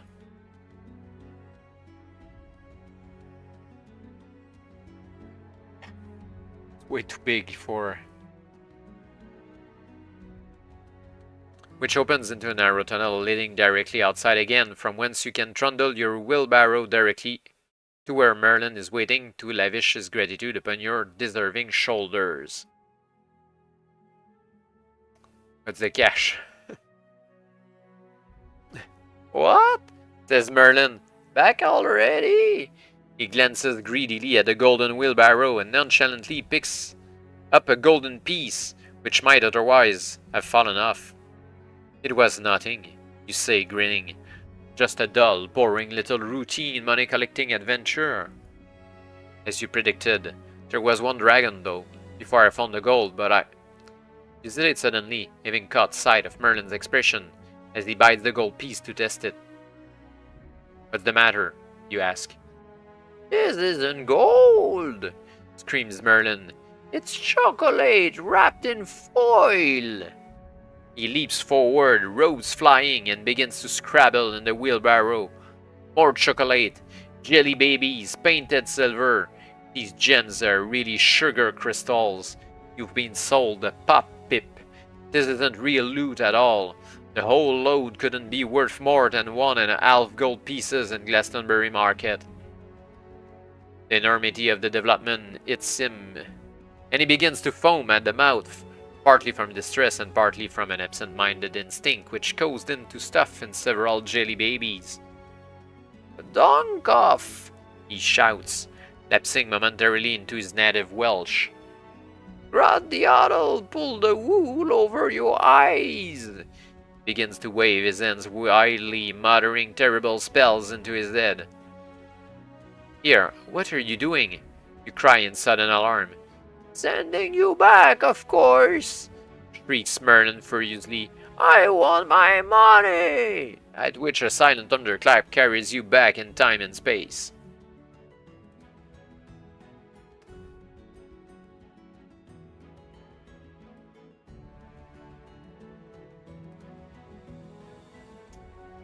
We're totally back in front of the damn tomb. No way. Oh, that's ridiculous. But it took all... Did I forget a secret door somewhere?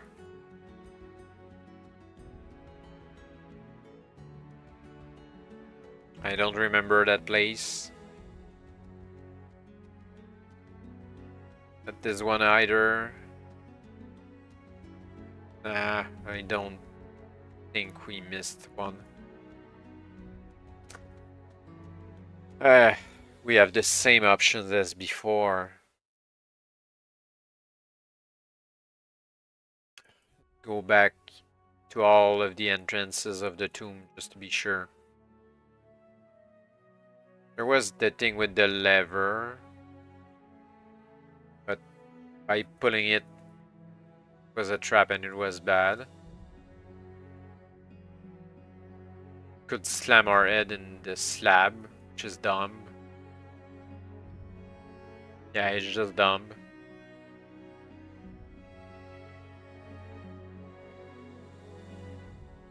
Then there was the lever with the roll.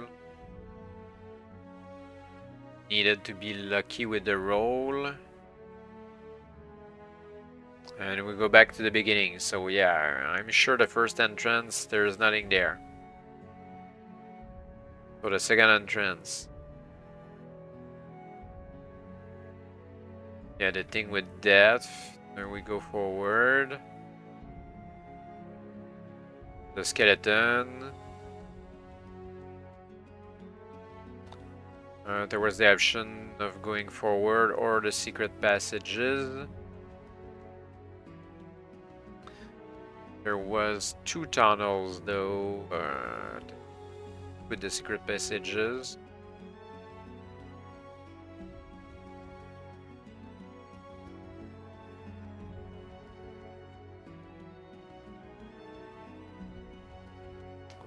Seems to lead to the same places that we went before.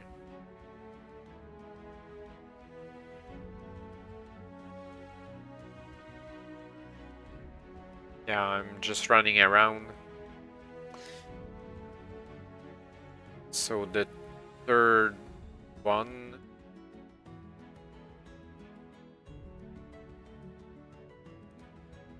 was the option with the flourish, and there was a trap.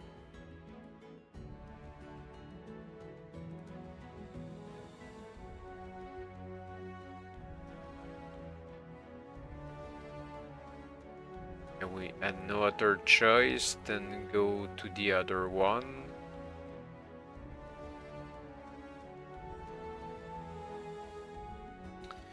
Could enter without knocking.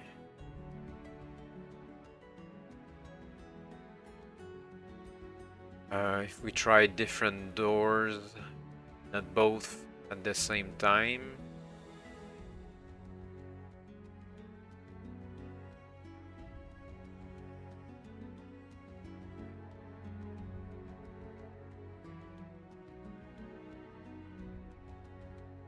It's only all traps. So there's only one option that isn't a trap.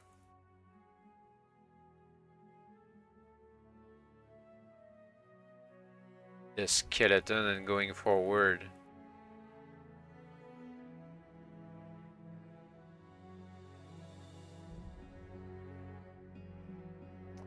Unless there's something beyond the corridor we didn't go to.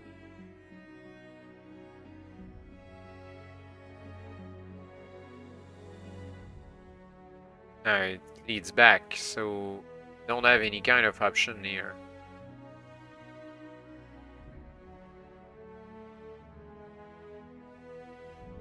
Forward.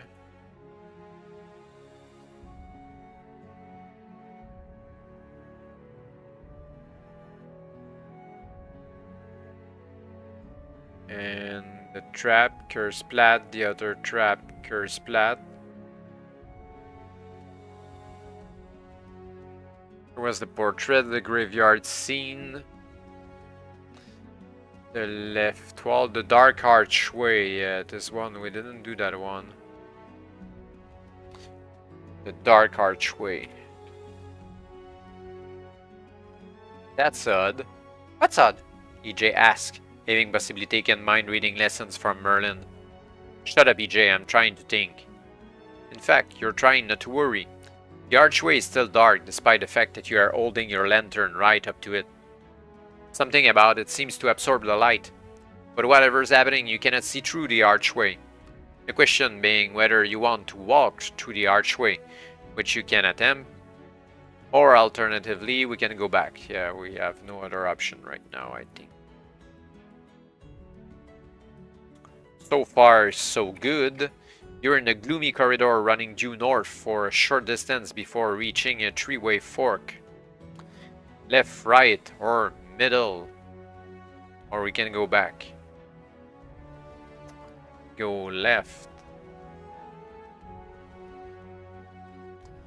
This is a large 30 by 30 square chamber with a door in the center of the west wall, another in the northern end of the east wall, and two more at the east and western ends of the south wall. Chamber is empty except for a smallish mound of black powdery substance in the middle of the floor. Can examine the mound. More doors and all other kind of stuff. So, examine the mound. This is pretty grutty stuff, Pip. The mound seems to be composed of the powdered corpses of thousands, maybe millions of insects. Grutty or not, an adventurer of your caliber might wish to take the courage in the ends. Hold the old nose and search the mound lest it conceals something of importance. Like that?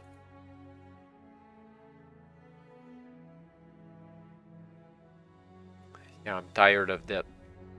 I know there was a secret passage in the previous section. So, let's go there.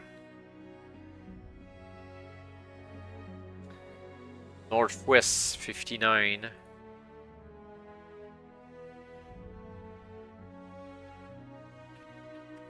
This corridor is damp. Finish drawn in a place like this, but definitely damp. It runs north-south and opens into a chamber, or we can go back.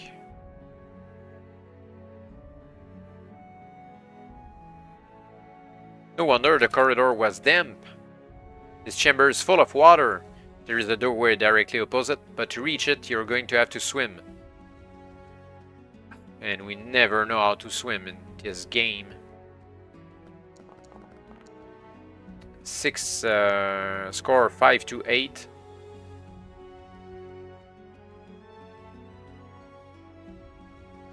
Ah, come on. In all the options that we had. Did again.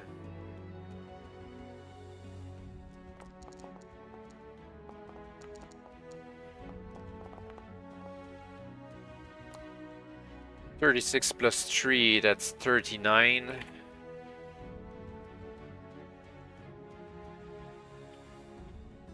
And I guess we don't have any gold.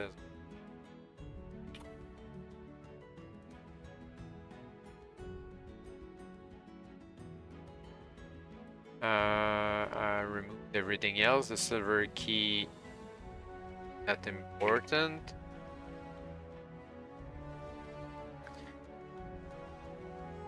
We go back there and I guess roll again.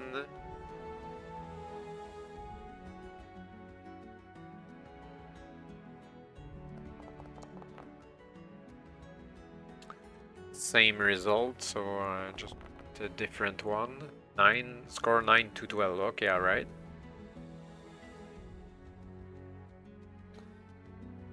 There are, you discover, having managed to swim across, underwater steps which will assist you in reaching the door in the northern wall. They will not, however, assist you very much in opening it, since the dampness has caused the wood to swell, jamming it solid. You can always try swimming back by rolling a dice, but we can try to break down the door by brute force and ignorance. Throw 2 dice. That's 6. Throw a second time. If your second throw is less than your first, then you are too exhausted to move the door and must try swimming back. If your second throw is greater than the first, then you will find the door crashes back and shatters with sufficient noise to wake the dead, or whatever else might be waiting for you.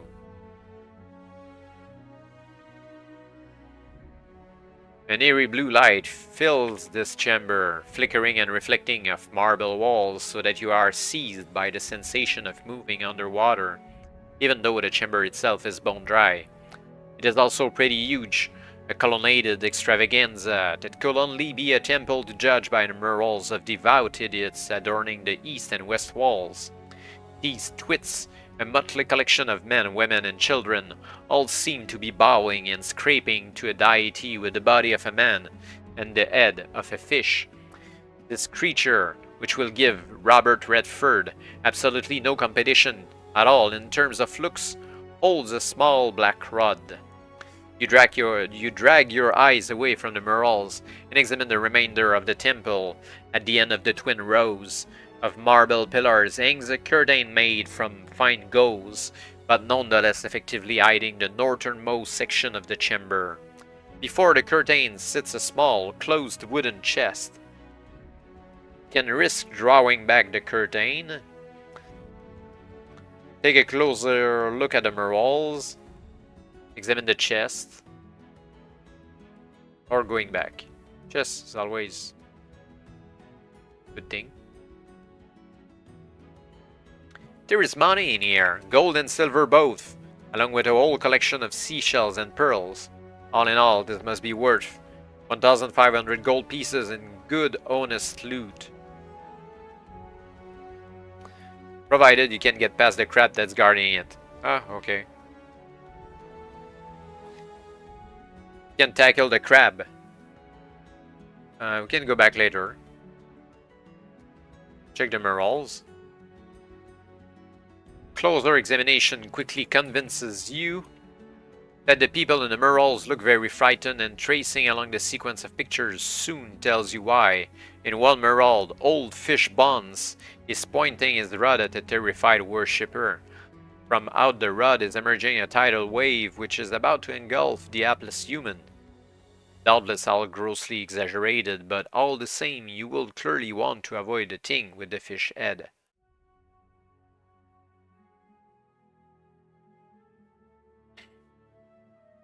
We can pull the curtain. Oh, good grief. Standing immediately behind the curtain is a huge creature with the body of a man and the head of a fish. It carries a short black rod. You step back.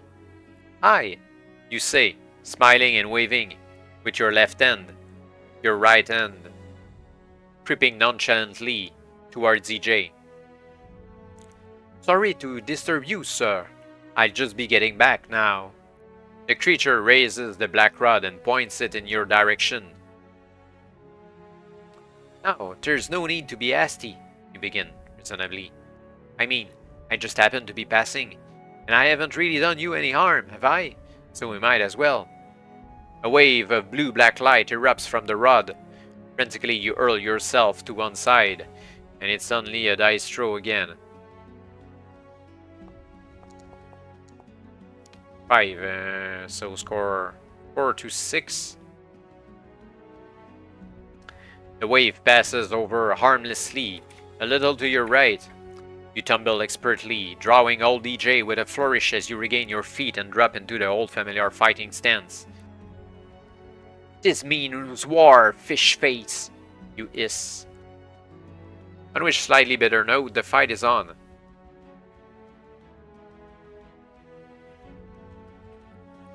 Fish face is a tough nut, giving a total of 50 life points. Will strike successfully on 5. However, if he scores 9 or better, he can use the rod and kill outright by drowning. Damn.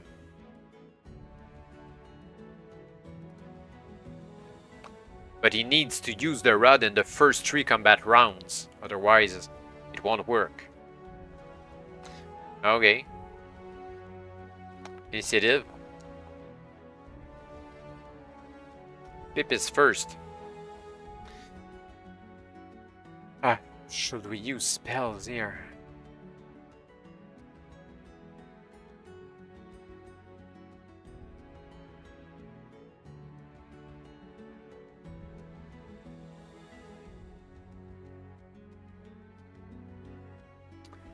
I think we should roll a fireball. Oh my god. The miss.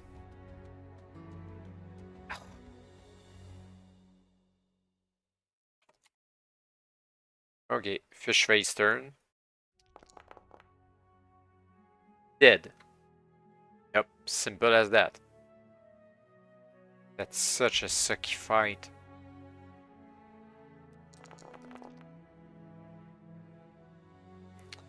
HP 8 is the best roll. That means so low HP again. 35.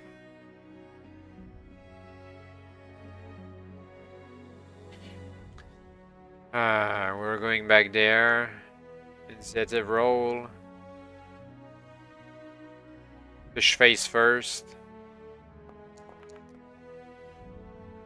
We're not dead, that's a good thing.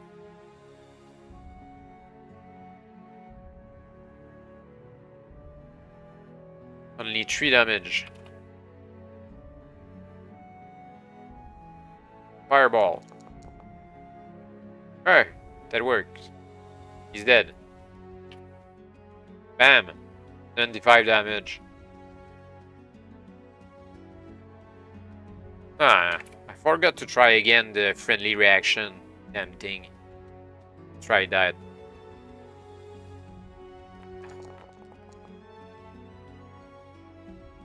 Yeah, he's not friendly anyway. Okay. So that went how it was supposed to. Should have tried the friendly reaction for the second one. Yeah, he will have been friendly in the second fight. So, no need to fireball the thing.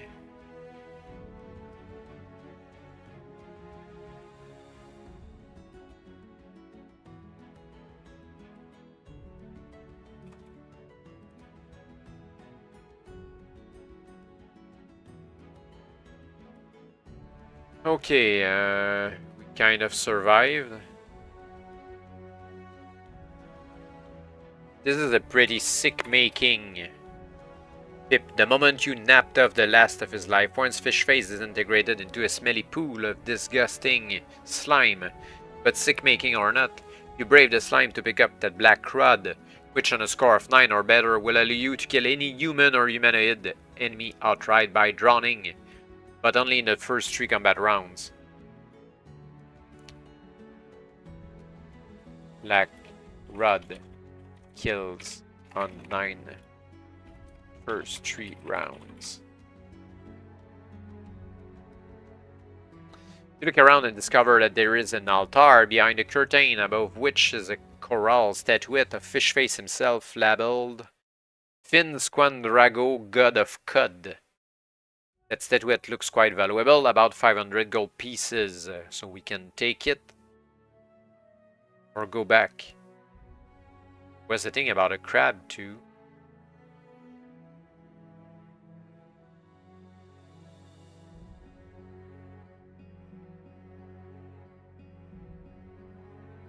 Let's take the statuette. Greedily, you snatch the coral statuette. Zap! Yang, yang, yang. Something dreadful is happening to you, Pip. Yang, yang, yang. Your whole body is convulsing in agony. Your head feels as though it will momentarily explode.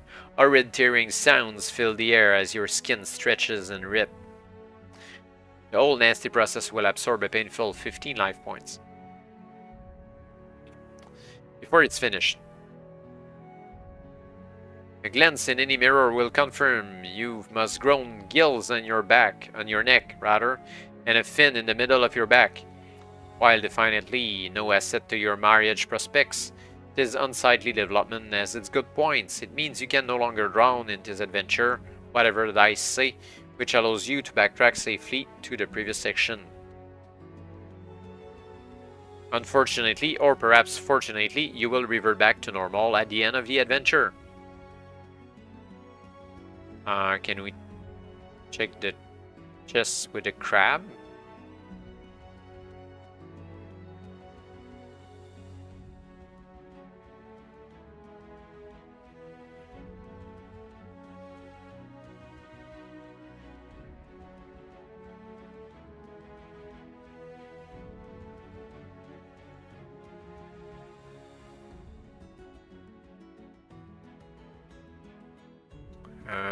What was the section of the crab?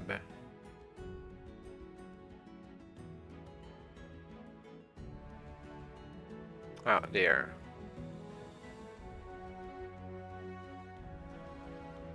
I think we went through that paragraph before, no?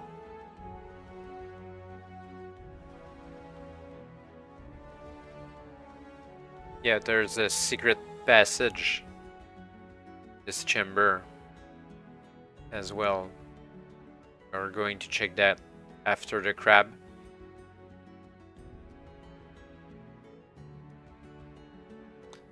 The crab has 33 life points and nips successfully on 5 or better with a +1 damage. The heavy shell deducts 4 from any damage scored against it. Oh. Bad news is that it will poison you on a throw of 10 or better. Damn.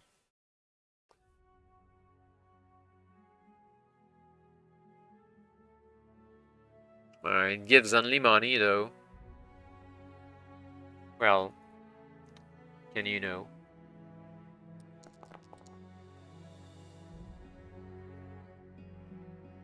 The crab is not friendly. Initiative.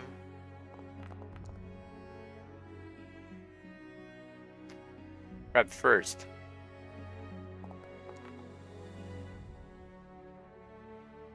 Six.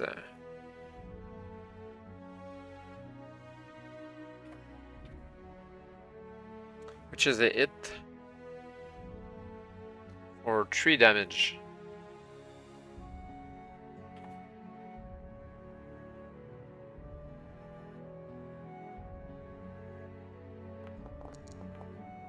It hits for 12 damage.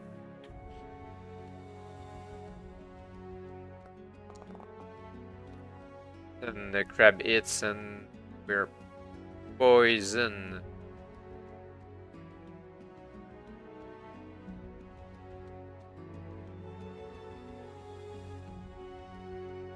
That's 8 here.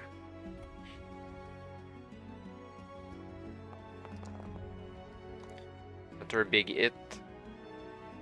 12 for the crab. That's a hit. Oh, I removed 1 life point too much before. 3 damage now. 3 for the poison.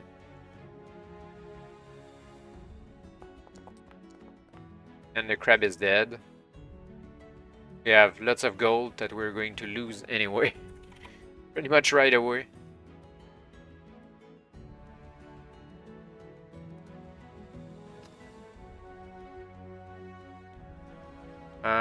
It was the secret door.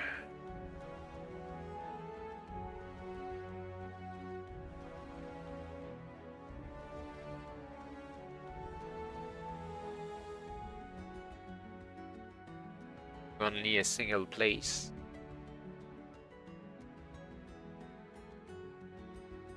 Big trouble, Pip.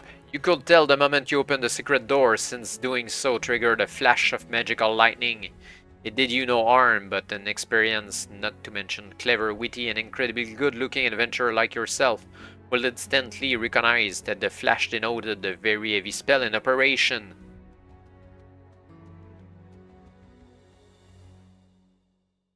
There's no healing spell. Okay. And as you look around, you can see immediately what it was. In the center of the smallest chamber you have entered is a granite statue of a demon.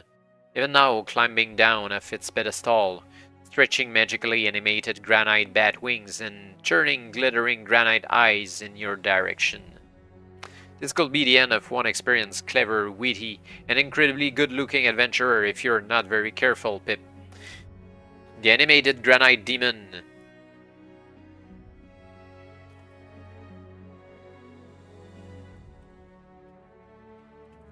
has 35 life points.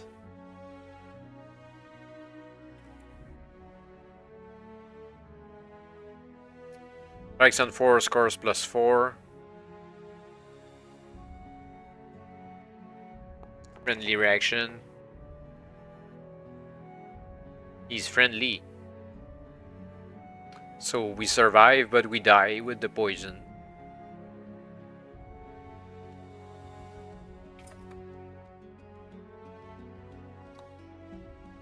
I think it's the 8th time we died. That's so crazy. I need to reroll HP again.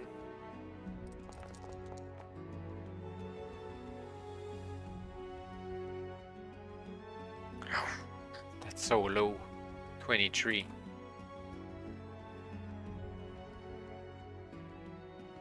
And we take the demon loot.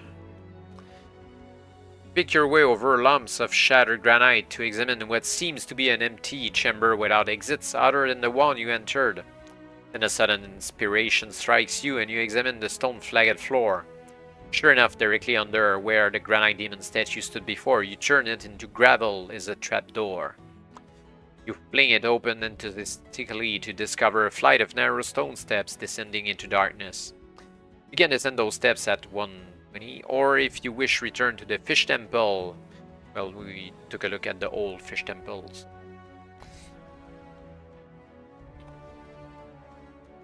And we lost the Black Rod, who insta kills.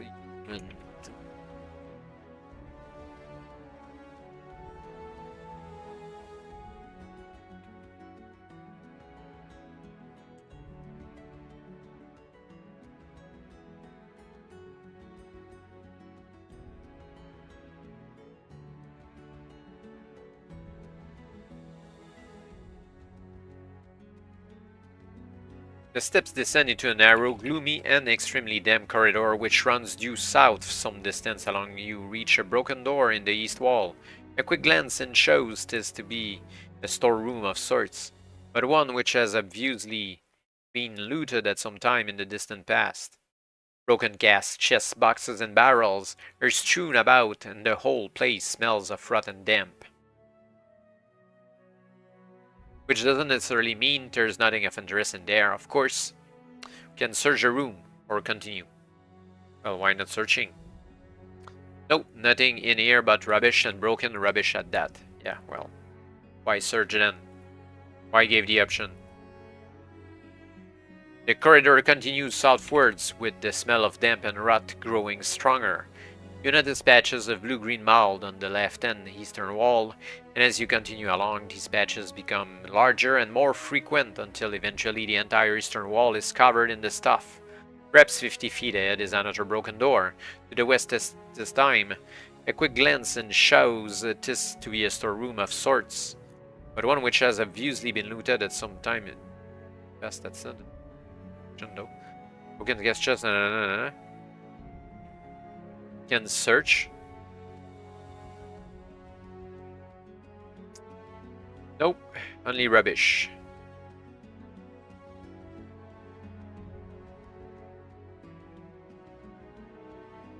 Can scrape a bit of the blue-green mold.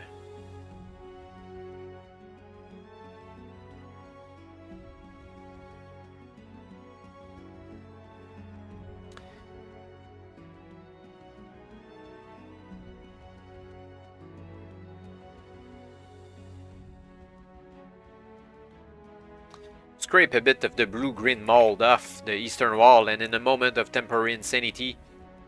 What the fuck? No, seriously. Place it on your tongue. Why? I don't accept this.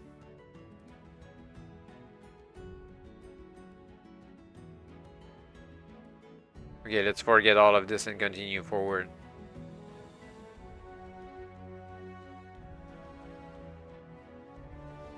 The corridor continues southwards. Perhaps 50 feet ahead is another broken door to the west. A quick glance in shows this to be a storeroom of sorts, but one which again has obviously been looted at some time in the distant past. Broken gas, na. Again, search it or continue south.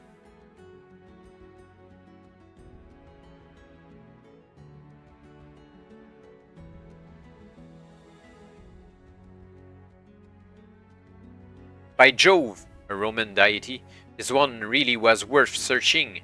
And amongst all the grot and rubbish you unearth a really neat silver sword. What do you want a tarnished old thing like that for? Asked EJ grumpily, doubtless motivated by jealousy. You ignore him and pop the sword into your booty bag, ready to use should, heaven forbid, EJ get lost. Broken, stolen, or just plain too garrulous to be endured.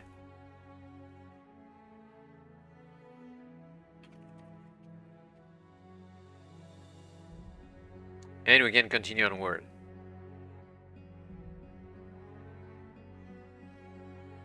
The corridor ends eventually in a narrow flight of stone steps leading upwards. You climb them cautiously until your progress is blocked by a trapdoor directly above. Even more cautiously, you open the trapdoor, which is a most ingenious fastening incidentally, and climb out. The trapdoor slams shut behind you, quite disappearing into the floor, and all your scrabbling about will not open it again. You stand up and look around.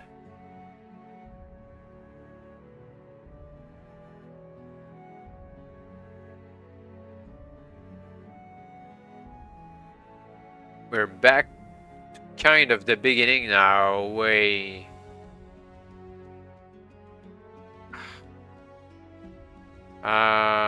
Did I forget secret passageway somewhere? Nope.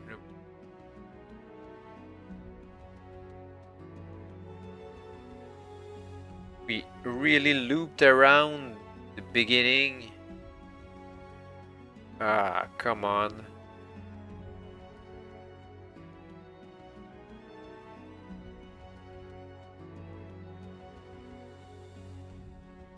Was there another option before?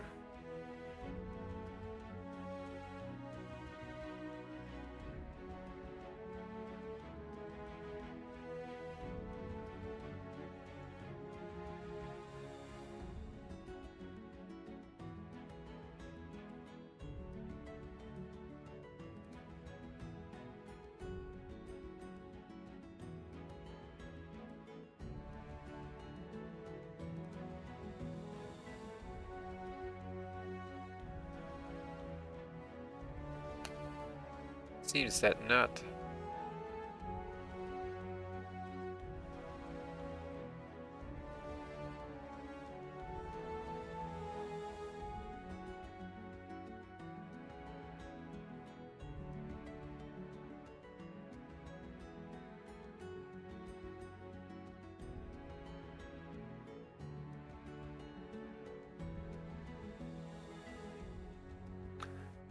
At the mount place there was a bunch of doors.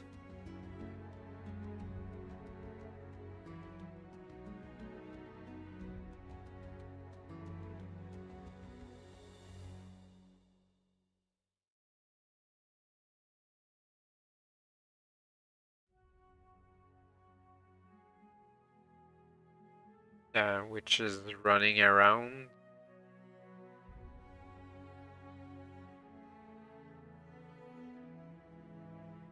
I think we're lost.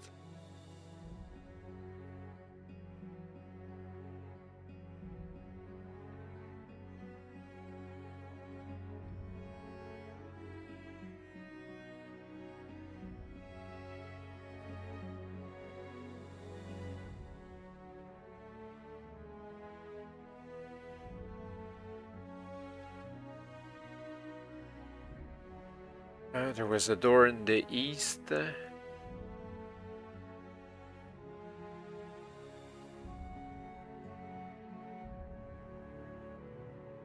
Here's wrap. Okay.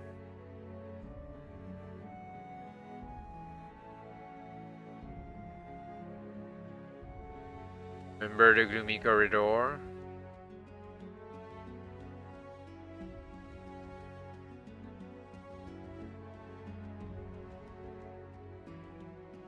Seems to be 2 new options here with the other corridor that we didn't do before. Just before fish face room.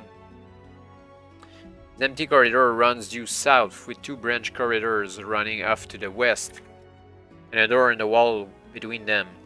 The second door is set into the east wall, almost opposite the entrance to the southernmost branch corridor.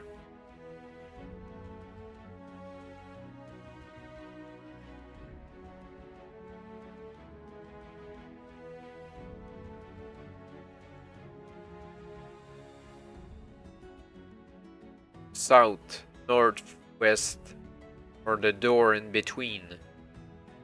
Try the door in between. Bats, Pip, thousands of them. This is a real nightmare. They're flying all over the room like a swarm of bees. Most of them are trying to avoid you, admittedly, but there are several vampire bats amongst them, which are trying to have you for lunch. Roll 2 dice to determine how many vampire bats are sucking at your life points. 6.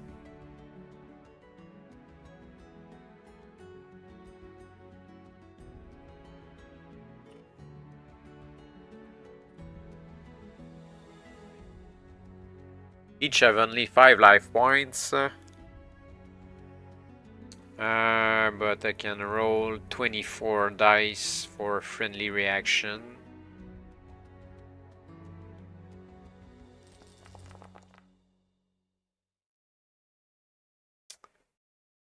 Yes. Yes. Yes. Yes.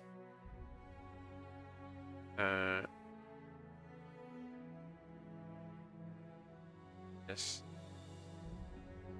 Yes. Nope. Nope. So 2 vampire bats. They have 10 life points, but they strike with 4. Initiative roll.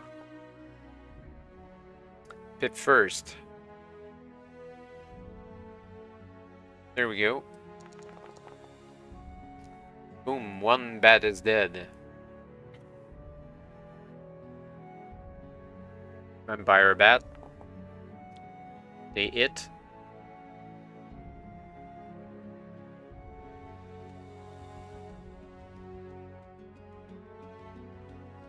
They drain 3.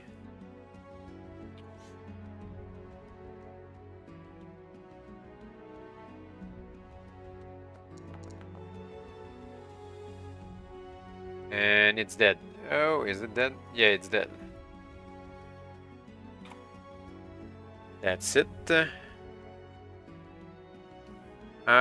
We just can retreat where we were before. So that's left. The doors left are south, west, north. Let's try north. The short corridor runs east-west, forming a T-junction with a north-south corridor to the east, while turning due south to the west. Can go back or continue along. Yeah, continuing along is just seems to be going in circles there.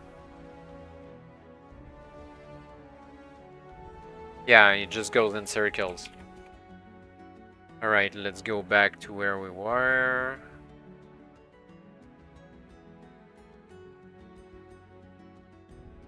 So we explored this way west.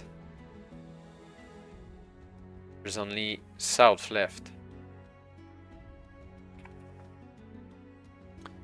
Go for your sword, Pip. You have entered a 10x10 marble crypt, in the center of which is a bier, on which stands a coffin, from which rises a deathly pale fang figure dressed in evening formals and an opera cloak. You stand transfixed by terror as the bloodshot eyes of the creature turn slowly towards you. Your knees turn to jelly, and your blood turns to ice as it speaks. You turn to flee, but it is too late. Is it a ghoul? The creature says, trapped in the crypt for the rest of its days? Is it a vampire, thirsty and paler? A cousin of Dracula or Vlad the Impaler? Is it a ghost? I don't care to boast, but it looks dramatic, like a roll in the attic, or an ogre. By Jove, there's a chance it's a wight, although that can be right. In fact, this slim creature is not what it seemed. It's the handsome and witty renowned poetic fiend.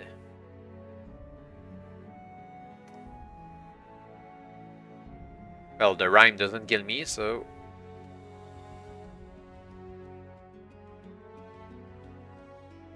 You bow quickly. What a pleasure, you say cynically, to meet once again with the poet laureate of the dungeon, the minstrel of the wilderness, the night rhymer of Avalon. Desist, exclaims the fiend, not at all displeased. You will turn my noble head with the eloquence of your flattery. Which was of course the point, although you can hardly tell him that. In past adventures the fiend was often helpful if battered up sufficiently. Since he seems friendly enough at this juncture, you venture to say, Sir, friend, my master Merlin has charged me to seek out a fellow necromancer by the name of Grud the Huddle, this being a personage who owns him 50 golden pieces. Merlin has assured me Grud is alive, but the only indication I have of him is this tomb, which clearly suggests to me he must be dead. Can you, in your almost infinite wisdom, throw any light on the puzzle? The fiend smiles broadly, half blinding you with his pearly fangs. Indeed I can, he exclaims. For no more than several hours ago I was engaged in the composition of an heroic ode in iambic pentameters dedicated to this very mystery.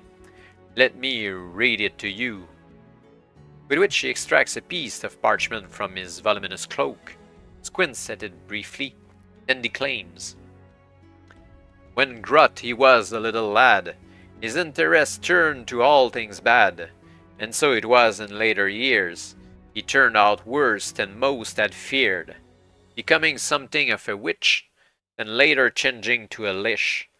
His enemies, so it is said, thought him alive yet saw him dead. You see, says the fiend, it's all perfectly simple when you have the explanation. What's a lich? You ask curiously, never having heard the term before. A creature, usually a warlock, wizard, sorcerer, magician, or something of that ilk, who uses foul magic to sustain himself beyond the term of his natural life, the fiend tells you. Consequently, he becomes something quite similar to a zombie, animated corpse, or similar undead, except of course that he's never managed to die in the first place. This makes him extremely dangerous. And Grud the Huddle is dangerous?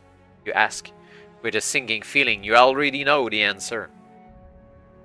Lethal, replies the fiend, unless you are able to recite a 4-line death ode when you meet him. None of your magic will work, and you will fight at -3 on any damage you might score against him. If I were you, I will take a little time right this very minute to compose and learn a death ode in advance. Which sounds like good advice, but should you compose the ode yourself, or ask the fiend to do it for you?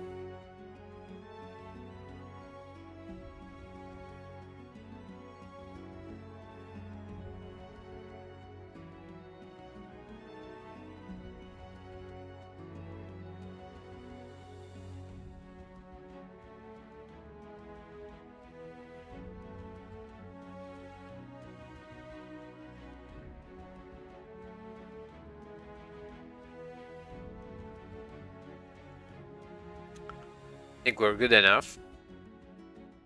Yeah.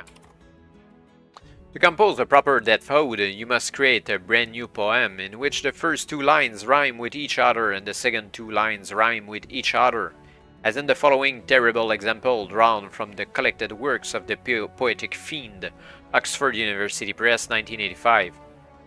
Death ode by the poetic fiend. Death to grot may he rot, until the cough in carries him off. Write your poem down and keep it with you for the remainder of your adventure until you encounter Grot the Oddle.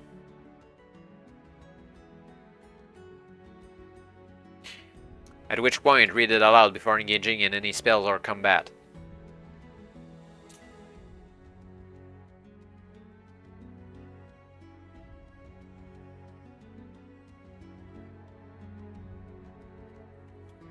Grot the Oddle will become a puddle.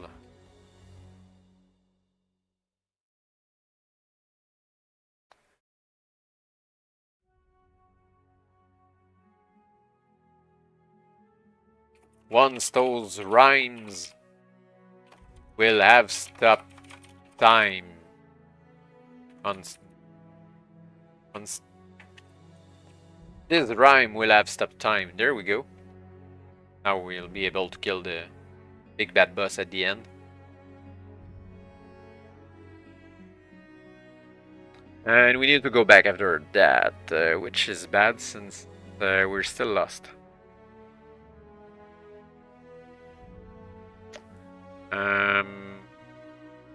The south way was the poetic fiend, the north way was running in circles with the west way, and the east way is full of bats.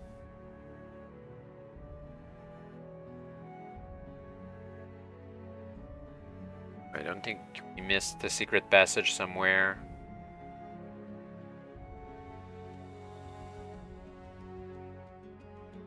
The one on 88, the same.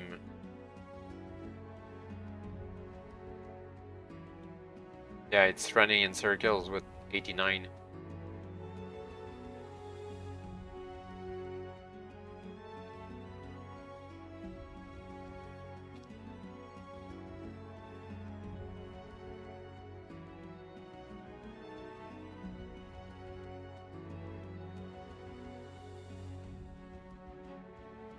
I really don't know where to go next.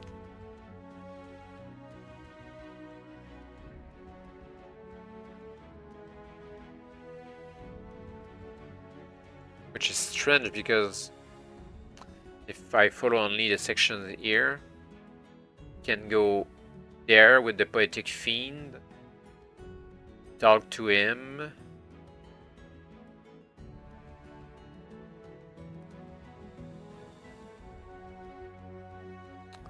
Compose the ode.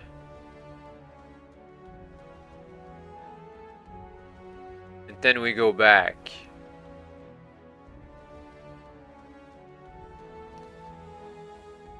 The north corridor can go back or forward. Forward can go back or forward. And forward can go back or return to the beginning. I think we can only exit by the secret passage there, which is the same as the one that we took before. And that means we go back to the beginning. Wow.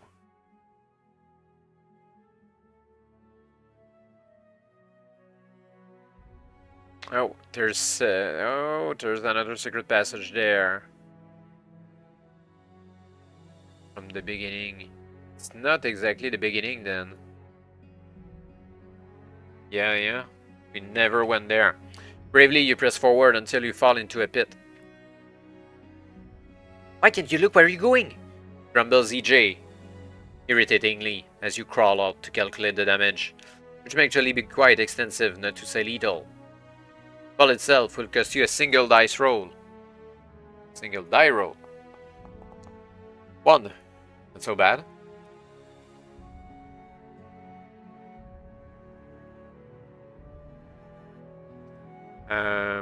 The spikes at the bottom will cost you an additional double dice roll. 5. The poison and the spikes will cost you a further double dice roll. 6. If you're not dead, you will find a corridor beyond is pit and dead end, leaving you only option to crawl back. But there's a secret passage there.